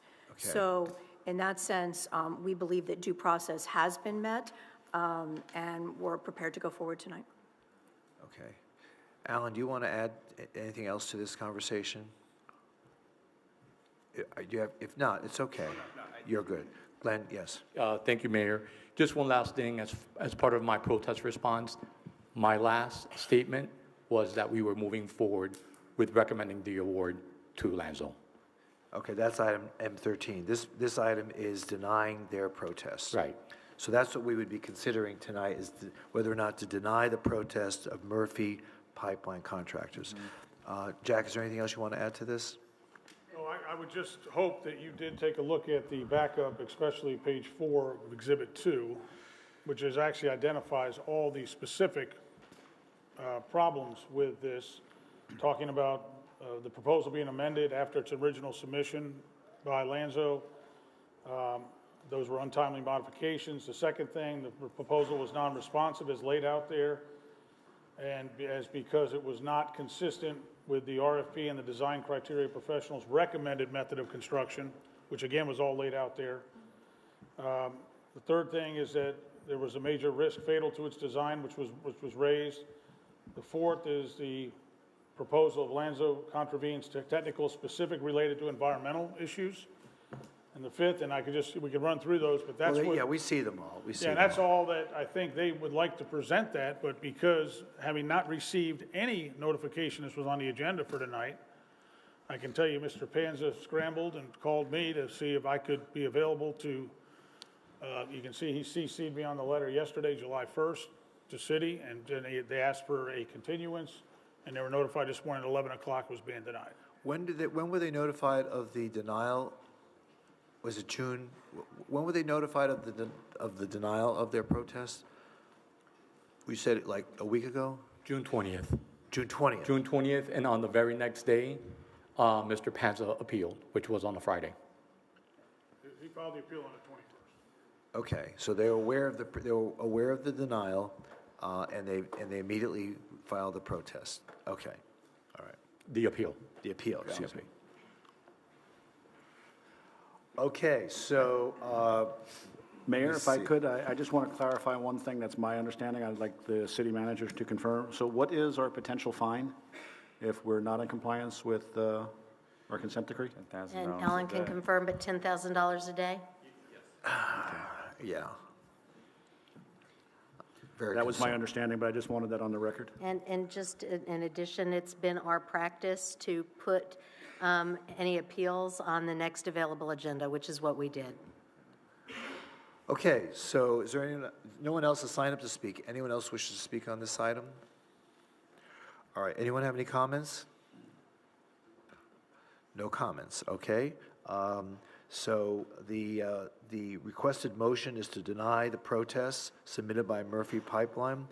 What is the pleasure of the commission? Yes, Rhonda? Yeah, procedurally, Mayor, you probably should consider the motion to continue first, and then, which was filed by the protester, and then the motion that's before you Do we is have- an I agenda. mean, I is have a that question, though. Doesn't one of us have to make that motion to continue versus the motion that's just in front of us as the agenda item?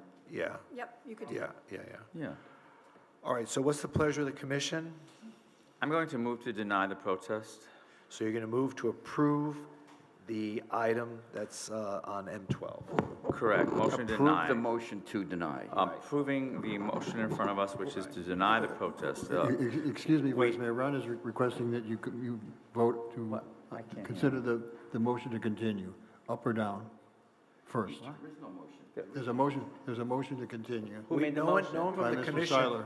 No Mr. one from Seiler's the, here for, wait, Tom, he no one can't from. make a motion. Tom, You can. Tom, Yes. Tom, no one from the commission moved to continue. Right. Okay, all right. We don't make the motion. Right.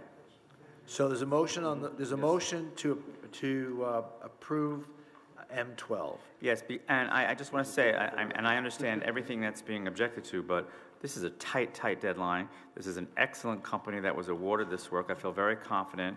It looks to me like it's actually about a $19 million saving, and we're just up against the gun, and we cannot afford a Well, $10,000. $19 million is a lot of money. I just said, yes, that's why I'm mentioning it.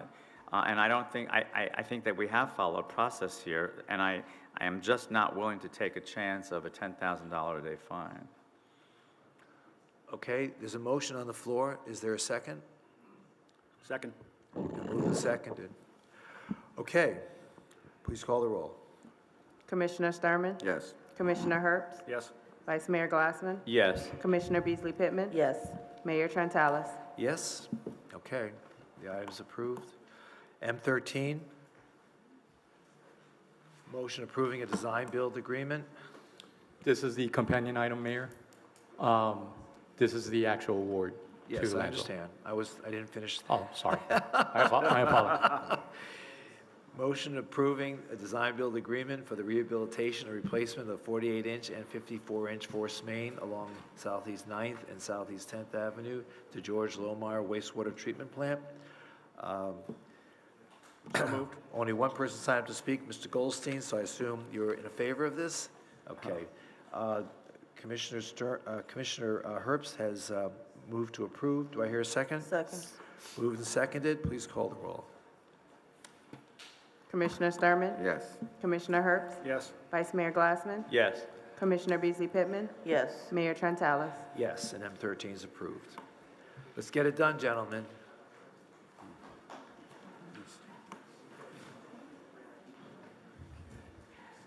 R1, appointment of board and committee members. Madam Clerk, please read the names into the record. The following names will appear on the August 20th, 2024 resolution. Public Art and Placement Advisory Board, Robin Vegas, nominated by Commissioner Sturman. Sustainability Advisory Board, Susie Bailey, nominated by Mayor Trentalis. And for tonight's resolution, we received the following nominations. Aviation Advisory Board, Robert Lawlin, nominated by Commissioner Herbst. City Manager Search Committee, Melinda Bowker, nominated by Mayor Trentalis. Ronald Perkins, nominated by Vice Mayor Glassman. Economic Development Advisory Board, Enrique Bargioni, nominated by Mayor Trentalis. Marine Advisory Board, William Walker, nominated by Mayor Trentalis. Parks, Recreation and Beaches Board, Joe Oglesby, nominated by Commissioner Beasley Pittman. And since publishing the agenda, we received additional nominations, and we're asking if this can be added to the resolution as amended. For Aviation Advisory Board, we have Kelly Gordon, nominated by Commissioner Beasley Pittman. Valerie Vital, nominated by Commissioner Sturman. For the City Manager Search Committee, we have Earl Prisley, nominated by Commissioner Sturman. And for the Marine Advisory Board, we have Noel Norvell, nominated by Commissioner Sturman. And for the City Manager Search, our office received consensus nominations from the Fort Lauderdale Council of Civic Associations and Greater Fort Lauderdale Chamber of Commerce.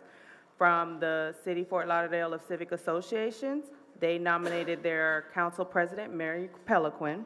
And from the chamber, they provided two names, Dan Lindblade and Bernadette Norris Weeks. Please note that Dan Lindblade, he is seeking appointment to either the consensus position or a district representative. It's really up to you. So I have a question from the city clerk's office from what you just said. I guess, are we going to be making that decision then between Dan Lindblade and Bernadette Norris Weeks tonight? Or I guess, is this committee going to start meeting over the summer? Yes, Vice Mayor, we were going to do an organizational meeting with the committee over the summer. That way, after break, they'd be ready to start their work. So then I guess we have to make that choice then between those two from the chamber, and then, but Dan Lindblade said he would also accept a district appointment, but from what you just read tonight, there's only one of those left. Correct. District 1 has no appointment to this committee yet. So and that means that if that committee is going to meet over the summer, either that district won't have someone, or I guess it's up to the district commissioner to decide if he was going to accept Dan Lindblade, because Dan Lindblade's saying he would take a district seat. But we have to decide who the chamber person is going to be between Lindblade and Bernadette Norris Weeks. John, do you have any thoughts on this?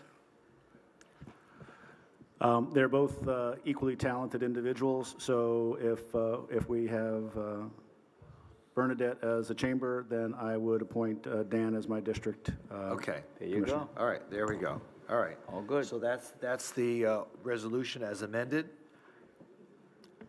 Any further? So Dan is going to be the District 1 representative nominee. and Nominee. I'm sorry? Nominee. Nominating. Yeah. And Bernadette will be the chamber representative. Okay. Yes. Okay. So are there any other modifications or additions to the resolution? Okay, there being none. Someone like to introduce the resolution as amended? Introduced. Please call the roll. A resolution of the City Commission of the City of Fort Lauderdale, Florida, appointing or nominating, if applicable, board and committee members as set forth in the exhibit attached hereto and made a part hereof. Commissioner Sturman? Yes. Commissioner Herbst? Vice Mayor Glassman? Yes. Commissioner Beasley Pittman? Yes. Mayor Trentalis? Yes, and those individuals are now appointed to those boards and committees. Thank you so much for volunteering your time. Bernadette, I know you have nothing else to do with your life, but thank you for your continued commitment to our community, and everybody else who has agreed to be part of these boards. Thank you for your sacrifice to our community. Okay, R2, resolution approving the First Amendment to the contract for sale and purchase between the City of Fort Lauderdale and the Housing Authority of the City of Fort Lauderdale, and to add new housing types to the housing mix and adjust deadlines for acquisition of the property located at 4590 Peters Road. Broadview, rearing its ugly head again. We have two people sign up to speak, but I think just for questions, correct? Okay, someone like to introduce the resolution? Introduced. Please call the roll.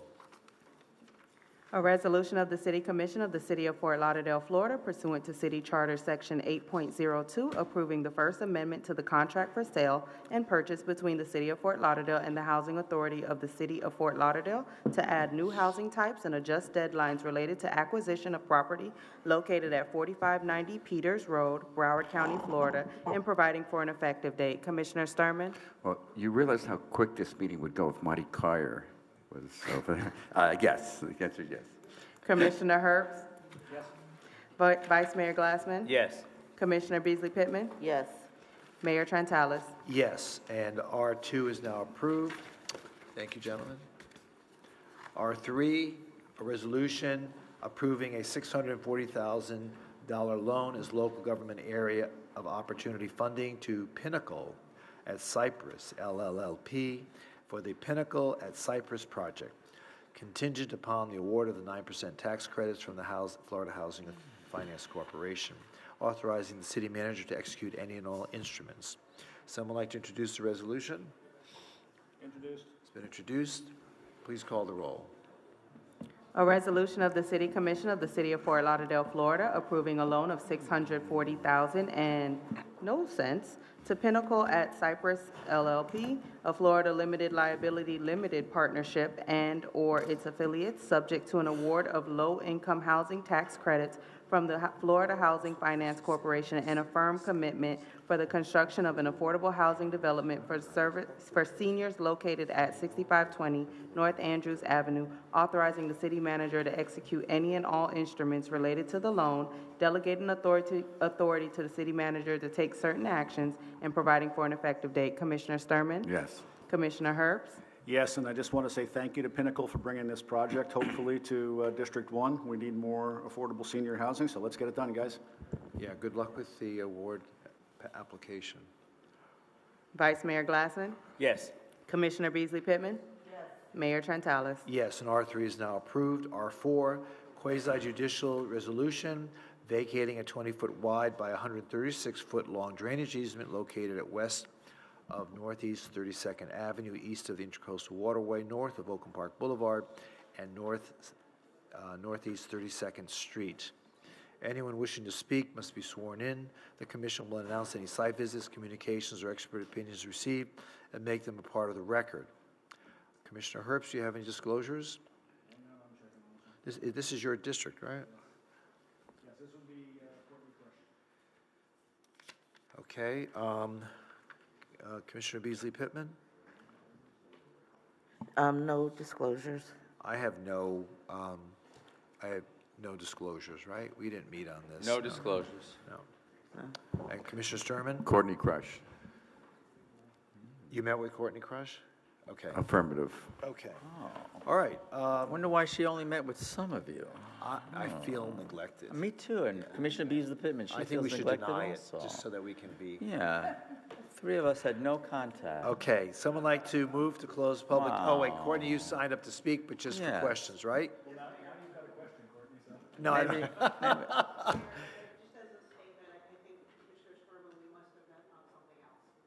Okay. Someone like to move to close public hearing? Second. Been moved and seconded, please call the roll. Commissioner Sturman? Yes. Commissioner Herbst? Vice Mayor Glassman? Yes. Commissioner Beasley Pittman? Mayor Trentalis. Yes, and public hearing is now closed on R4. Would someone like to introduce the resolution? It's been introduced, please call the roll. A resolution of the City Commission of the City of Fort Lauderdale, Florida, vacating all of that 20-foot drainage easement recorded in official instrument number 113882967 and being a portion of lots 6 and 7, Block 1, Gulf Ocean Mile, according to the plat thereof, as recorded in Plat Book 34, page 16. All of the public records of Broward County, Florida, located east of the Intracoastal Waterway, north of East Oakland Park Boulevard, west of Northeast 32nd Avenue, and south of the Northeast 33rd Street. All said land situate, lying, and being in the city of Fort Lauderdale, Florida, Broward County, Florida. Commissioner Sturman. Before I vote, I do have a record. I believe I met with you, but if I didn't, I do apologize. But I would have loved. Okay. My vote is yes. Commissioner Herbst? Vice Mayor Glassman? Yes. Commissioner Beasley Pittman? Mayor Trentalis. Yes, and R4 is now approved. R5, quasi-judicial resolution approving the Prospect Lake Clean Water Center plat, case number UDP P23004, 5900 Hawkins Road, City of Fort Lauderdale. Anyone wishing to speak must be sworn in, and the commission will announce any site visits, communications, or expert opinions received and make them a part of the record. Commissioner Herbst, do you have any disclosures? Commissioner Beasley Pittman? None. I have none. None. Yeah, okay, I have a site visit. I have a site visit, yeah. Yes, I confess. I guess that's a site visit, yes. Site visit. Just the water plant? Yeah. How does this, how about? I was there. No new disclosures. We're busted. No new, No new new disclosures. disclosures. No How's new that sound? disclosures. No new disclosures. I don't even know this woman, Jonna. Okay, so just she has signed up to speak, so just for questions, correct? You want to say something? Okay. So, Mayor, I do need to ask for one point of clarification in one of the conditions listed in the CAM. So, Condition 2 speaks to the process of vacating a ingress and utility easement that currently exists. The applicant, which is the city, and we're in the process of going through that easement vacation process. But in order to get the plat recorded, we added a condition so that those vacations could be reflected administratively with the city engineer. There's a statement at the end that says, to the plat for the vacation. In order to be more clear that this does not need to be amended, the plat doesn't need to be amended or replatted to achieve these vacations and apply any vacations that may be a result of the vacations. It's a lot of vacations. We're just asking for that statement to be removed. So it's All right, just so to but that's provide going to be clarity. added, that's going to be added to, for the second reading, correct? Doesn't come back. That's what I announced So at it's the a beginning of the resolution, meeting. so it will just, when you Sorry? adopt, it's a resolution, so when you adopt it tonight, we'll transmit the plat to the county. So there's an existing, you want to go ahead? I will go Sure. It's a lot of vacation. Let a woman do it, come Just on. real quick clarification, Jana Loda with Holland and Knight on behalf of Kiewit Water Facilities, the design build for the Prospect Lake Clean Water plant. Basically what we're asking here is in condition 2, which is on page 2 of the CAM report, is at the end, and just so you understand, we are actually vacating an easement that is on the plat to the north, which is being pulled into our current plat that's before you tonight. It's a 50-foot ingress-egress well utility easement that runs along the south of that lake. We need to fold it into the plant for obvious reasons. So we are in the process of vacating that now through the city. It will be removed from the plat and effectively vacated from the plat by virtue of the recording.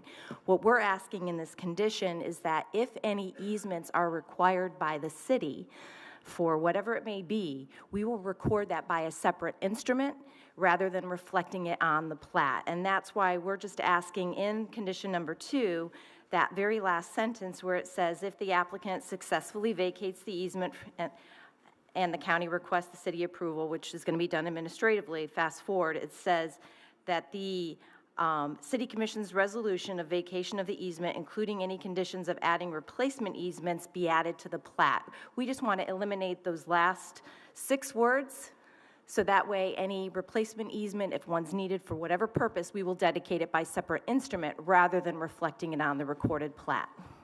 Okay, but that is, okay, so is that going to be added to the resolution tonight? We just want to make sure the condition of approval for this plat does not require any replacement easements. I understand that, but is that language going to be added to the resolution I tonight? believe that it is one of the conditions of the approval of the resolution, so we're just asking that that condition be modified to just eliminate those last 6 words in condition 2. Okay, all right, yeah. Does that make sense for you? Mayor, you're going to adopt the resolution as amended, just striking the last, those last words. Okay, thank you. Okay, anyone else wish to speak on this item? There being none, would someone like to move to close public hearing? So move. Been moved and seconded, please call the roll. Commissioner Sturman? Yes. Commissioner Herbst? Vice Mayor Glassman? Yes. Commissioner Beasley Pittman? Yes. Mayor Trentalis? Yes, and public hearing on R5 is now closed. Would someone like to introduce the resolution as amended? As amended.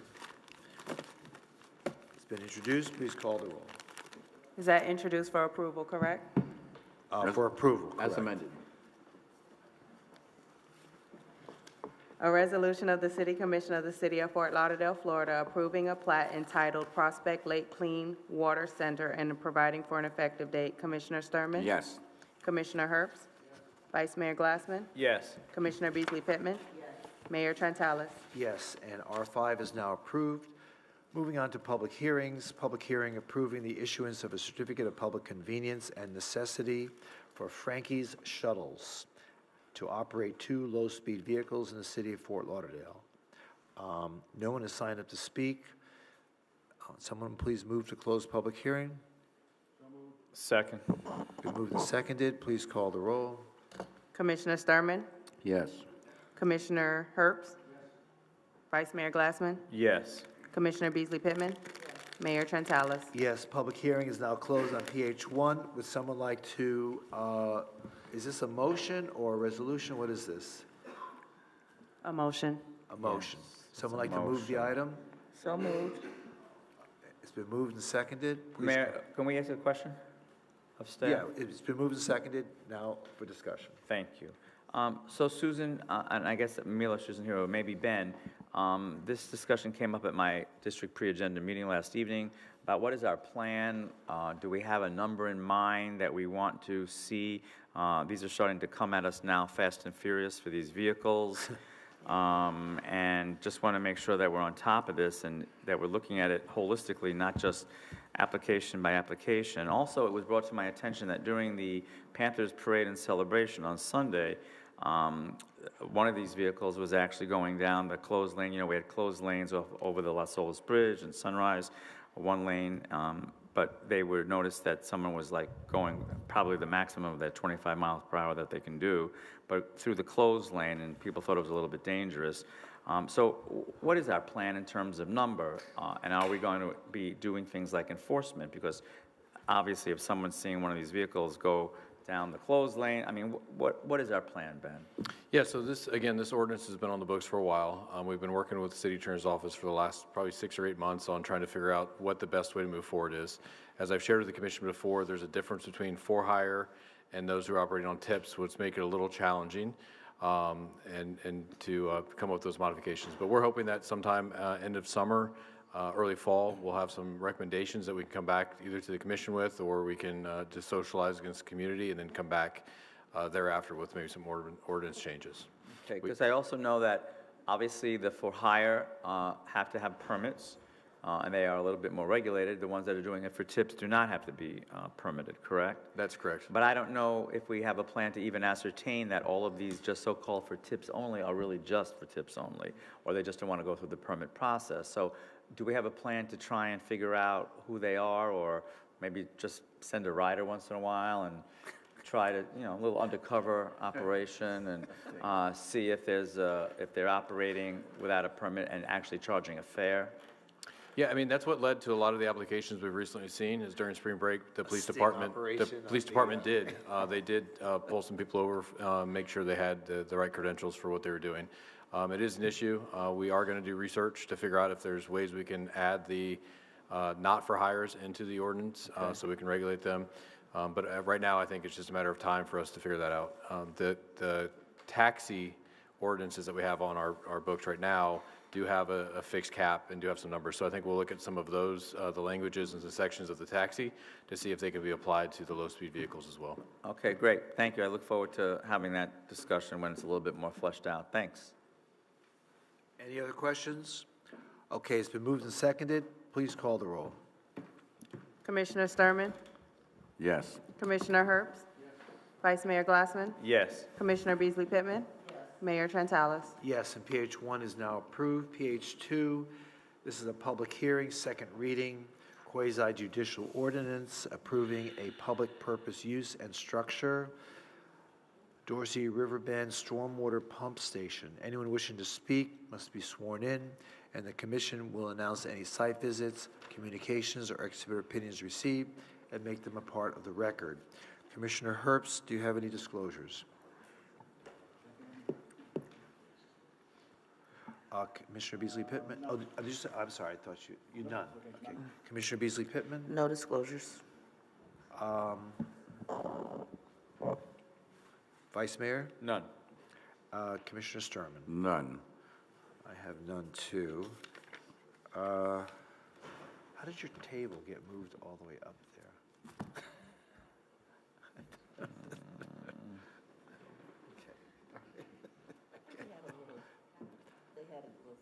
Oh, okay, okay.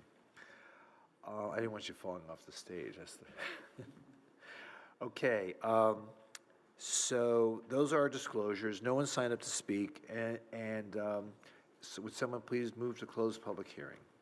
Second. Moved and seconded. Please call the roll. Commissioner Sturman? Yes. Commissioner Herbst? Yes. Vice Mayor Glassman? Yes. Commissioner Beasley Pittman? Yes. Mayor Trentalis? Yes, public hearing is now closed on PH2. Someone like to introduce the ordinance? Introduce. On second reading. Introduced. An ordinance of the City of Fort Lauderdale, Florida, approving pursuant to Section 47-18.26 of the City of Fort Lauderdale Unified Land Development Regulations, the location of a stormwater pump station and associated facilities as public purpose uses and structures within a residential single-family low-medium density RS8 zoning district on a property legally described as all of Lot 12, Block 1, Dorsey Park, First Edition, according to the plat thereof, as reported in Plat Book 21, page 30 of the Public Records of Broward County, Florida, said land situate, lying, and being in the City of Fort Lauderdale, Broward County, Florida, containing 5,650 square feet, more or less, and identified by the United States Postal Service address 515 Northwest 15th Avenue, Fort Lauderdale, Florida, granting relief from Section 47-5.11, Section 47-25.3 ADI, and Section 47-5.31 of the ULDR, providing for conflicts, providing for an effective date, and providing for conditions for the termination of public purpose status. Commissioner Sturman? Yes. Commissioner Herbst? Yes. Vice Mayor Glassman? Yes. Commissioner Beasley Pittman? Yes. Mayor Trentalis? Yes, and PH2 is now approved on second reading. Moving on to ordinances of second reading. This is OSR 1, an ordinance amending the City of Fort Lauderdale Chapter 8-144, Section 17, regarding the private use of public property abutting waterways by repealing subsection 17 thereof. No one has signed up to speak. Someone like to introduce the ordinance? Yes, I'd like to introduce it. It's been introduced. Please call the roll. An ordinance of the City of Fort Lauderdale, Florida, amending the Code of Ordinances of the City of Fort Lauderdale, Florida, Section 8-144, entitled Private Use of Public Property Abutting Waterways by repealing the existing text of Section 8-144, renumbering the existing text of Code Section 8-144 to the amending text of Code Section 8-144, providing for scrivener's errors, providing for severability, providing for repeal of conflicting provisions, and providing for an effective date. Commissioner Sturman? Yes. Commissioner Herbst? Yes.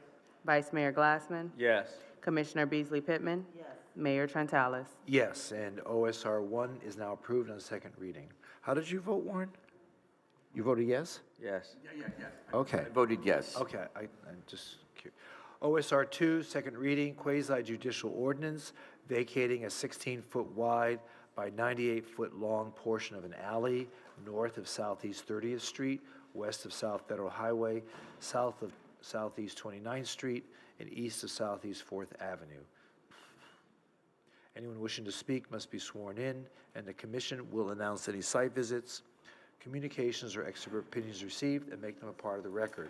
Commissioner Herbst, do you have any disclosures? None. Commissioner Beasley Pittman? No disclosure. I have none. Vice Mayor? None. And Commissioner Sturman? My record has Jason Crush. Could have been. Okay. Is that your disclosure? Yes. Okay. All right, one person signed up to speak, Courtney Crush. I assume it's just for questions, okay? Someone like to move to close public hearing? Been moved, do I hear a second? Been moved and seconded, please call the roll. Commissioner Sturman? Yes. Commissioner Herbst? Yes. Vice Mayor Glassman? Yes. Commissioner Beasley Pittman? Yes. Mayor Trentalis? Yes, and public hearing on OSR 2 is now closed. Would someone like to introduce the ordinance? Introduced. Please call the roll.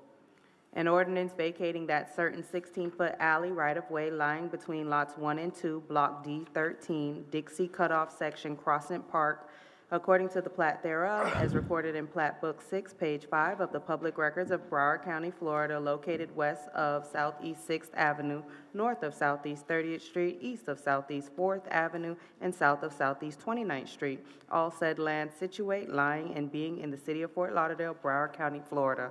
Commissioner Sturman. Yes. Commissioner Herbst. Vice Mayor Glassman. Yes. Commissioner Beasley Pittman. Yes. Mayor Trentalis. Yes, and that item is now approved. Moving on to OSR 3, second reading, quasi-judicial ordinance vacating a 22.5-foot wide by 853-foot long portion of a right-of-way north of West Prospect Road, west of Northwest 31st Avenue, east of State Road 7, and south of Northwest 62nd Street in the city of Fort Lauderdale, Prospect Lake Clean Water Center. Anyone wishing to speak must be sworn in, and the commission will announce any site visits, communications, or expert opinions received and make them a part of the record. Commissioner Herbst, I assume you have a site visit. I do. Multiple site visits. Okay. Commissioner Beasley Pittman? No new disclosures. I have no new disclosures except for the groundbreaking. No new disclosures. Okay. No new disclosures. Okay, we have one person signed up to speak, but just for questions, okay. Someone like to move to close public hearing? Moved. Second. Been moved and seconded, please call the roll. Commissioner Sturman. Yes. Commissioner Herbst. Vice Mayor Glassman. Yes. Commissioner Beasley Pittman. Mayor Trentalis. Yes, and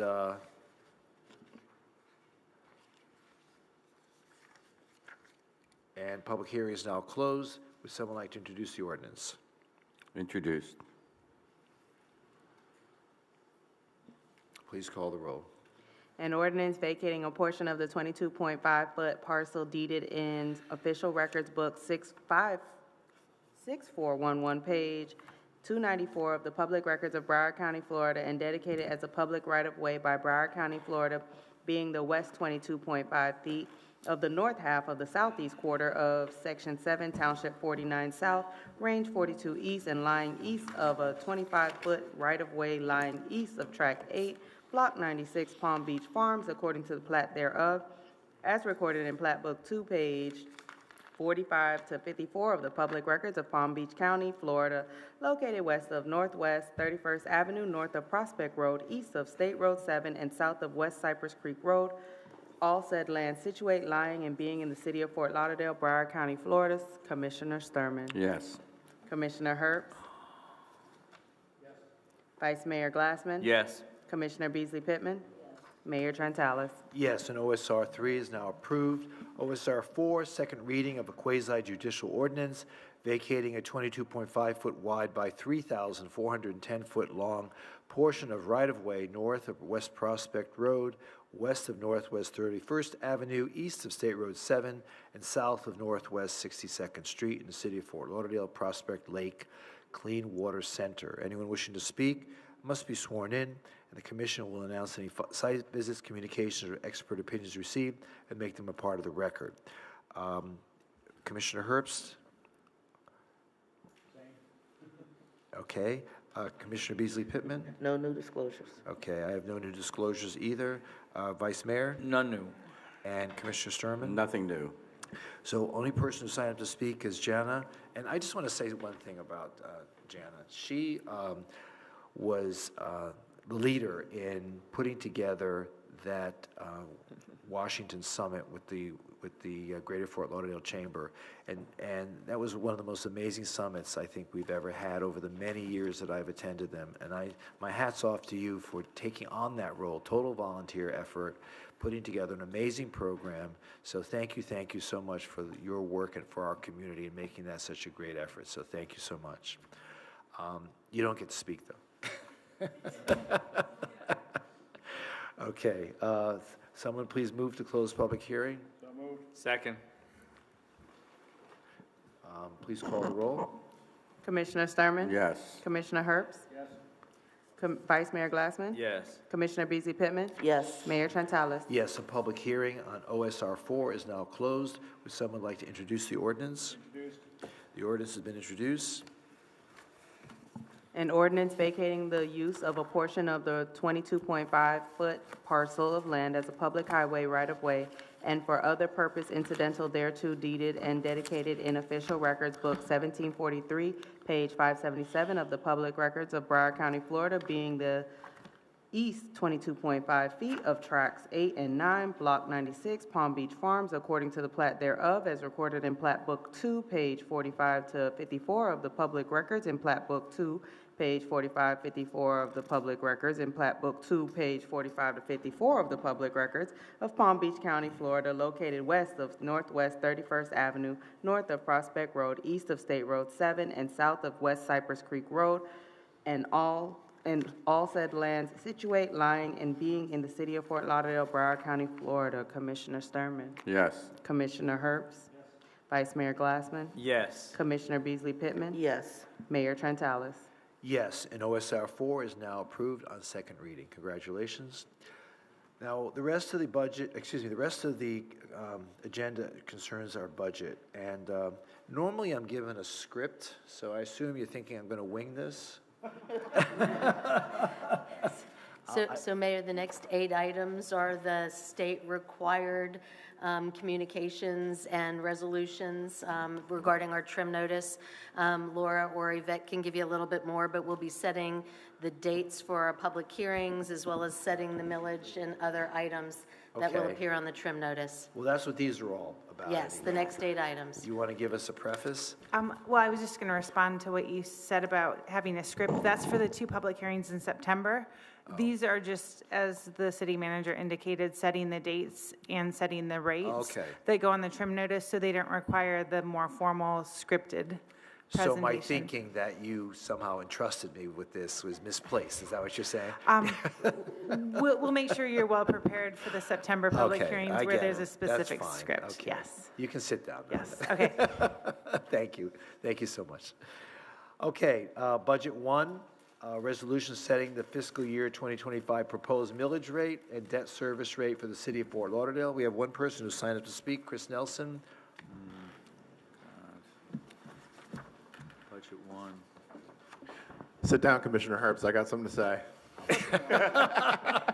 That's why he's leaving. He gets up and leaves. You did it last time. Smart. All right, Chris Nelson, great to see you guys. And I'm here to say that I think that the millage rate should go down because we've had it the same for how long, and then you pat yourselves on the 18 years. Okay, you pat yourselves on the back for that, but property taxes are up, or property values are up. So, you guys should be flush with cash right now at this point, but, and I think Mayor, that- this isn't this agenda item. This is Sunrise Key. No, this is millage rate for the city of Fort Lauderdale. Oh, for Sunrise Key. Budget 1, Sunrise Well, Key. it says for millage rate for debt service rate for city of Fort It's Lauderdale, both. setting the This is millage rate both. for Sunrise Key and acknowledging This the receipt is of the city. both. Nice try, Vice Mayor Glassman, but well, this is both. It's okay. Let him So speak. I'm going to speak now. If you could reset That's my what he clock, signed up for, I would like to see my clock reset to 3 since I was interrupted. Go ahead. Okay, so I think that the millage rate should go down, okay? And I'll tell you why. Because the people of Fort Lauderdale, the taxpayers, we deserve a break, especially with rising costs of everything. And I just want to go over a couple of things and wondering why some of these things happen. There's some great people on Nextdoor that have some great things to say. And I want to talk about the police station, okay? So you say it was because of human error, this crack. But when Michael went to ask, he said no one would say if it was a designer, engineer, or architect who committed the human error, and that actually it involved a failure to convert the weight from the original steel design to concrete. So now we're talking about an original price tag of $100 million is going to balloon to now $144 million. No, the price tag was 144. Now it's going to be more than that. Okay, so now we're even going Come on, in that pay direction. attention, and Chris, pay attention. All right, well, it's even worse then. Okay, so. And then we're also talking about, look, several years ago, the city paid $5 million for a new fire station. After its completion, a design issue caused a mold issue, and station had to close down for several more years, and the city had to spend an additional almost $100 million. Come on, $1 million. Well, I'm saying there's a lot of waste going on here for a lot of things. But remember when you guys were scammed out of a $1.2 million after the employee received a fake invoice from Moss Construction? We got that money You got that back? Okay, all right, I'll give you that one. Okay. And then also, I love the one stop. I do. I was there with the vice mayor, when they did the presentation. Okay.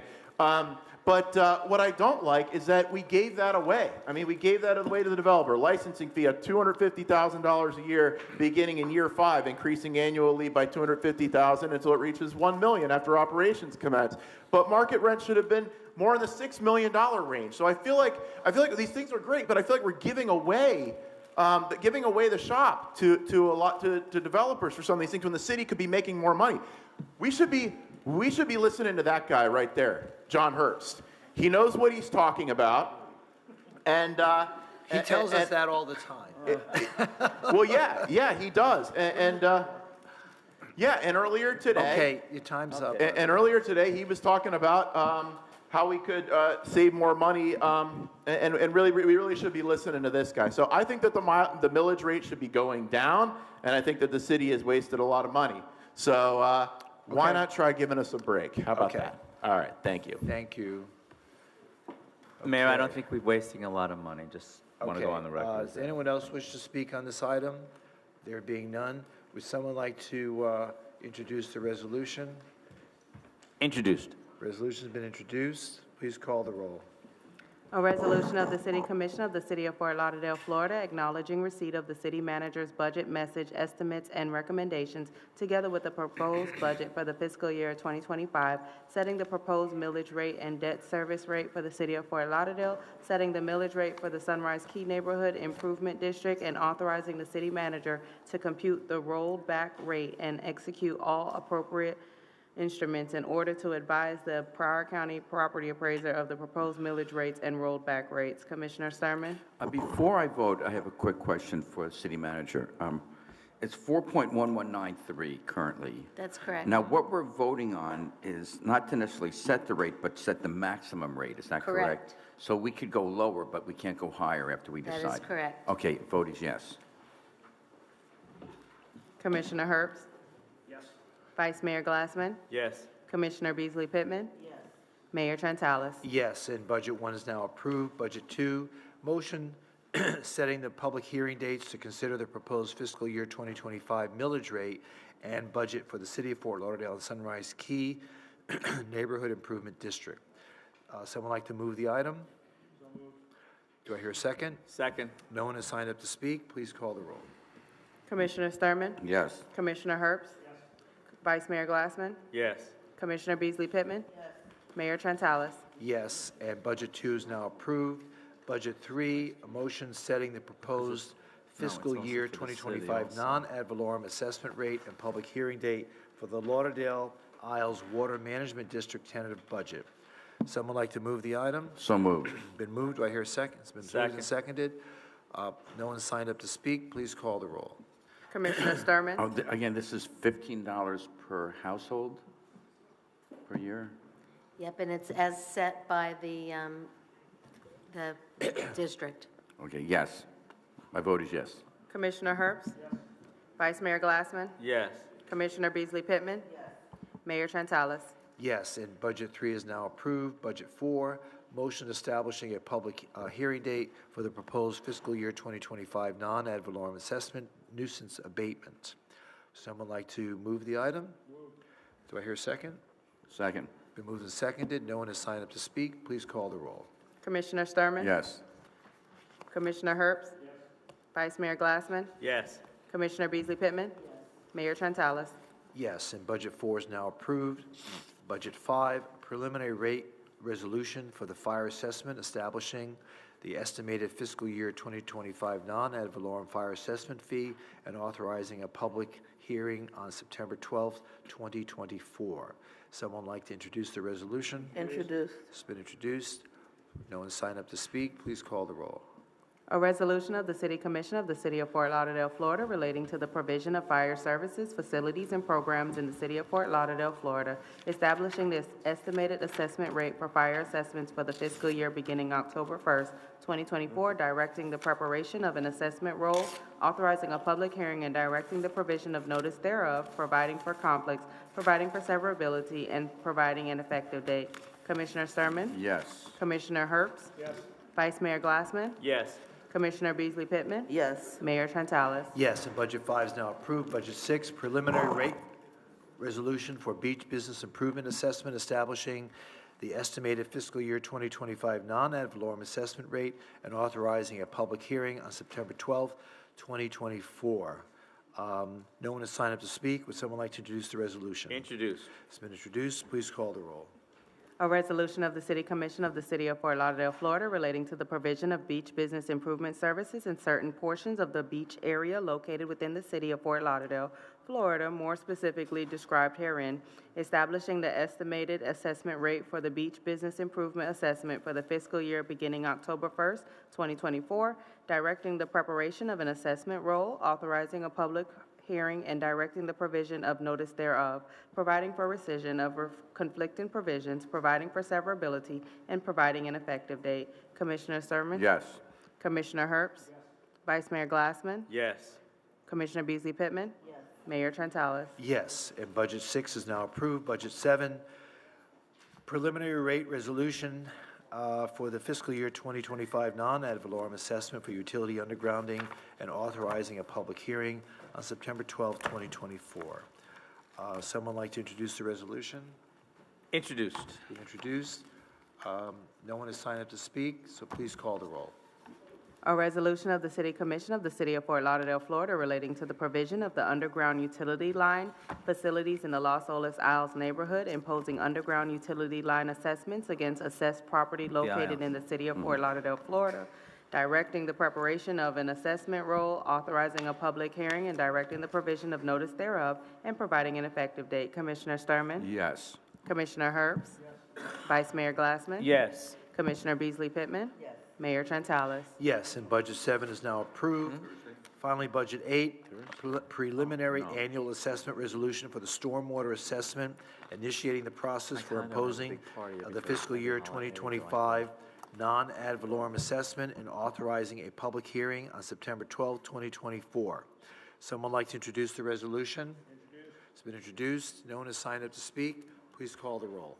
A resolution of the City Commission of the City of Fort Lauderdale, Florida, initiating the process for reimposition of the Stormwater Management Services assessment in the City of Fort Lauderdale for the fiscal year beginning October 1st, 2024, directing the preparation of an assessment roll, authorizing a public hearing, and directing the provision of notice thereof, providing for rescission or conflicting provisions, providing for severability, and providing for an effective date. Commissioner Sturman?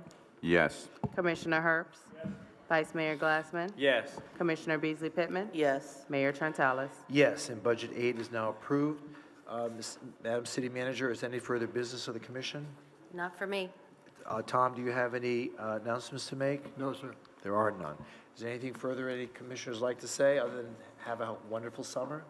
Happy summer. Okay. Meeting concluded. Thank you, everybody. Enjoy the rest of your Amen, summer, huh? and see you August 20th.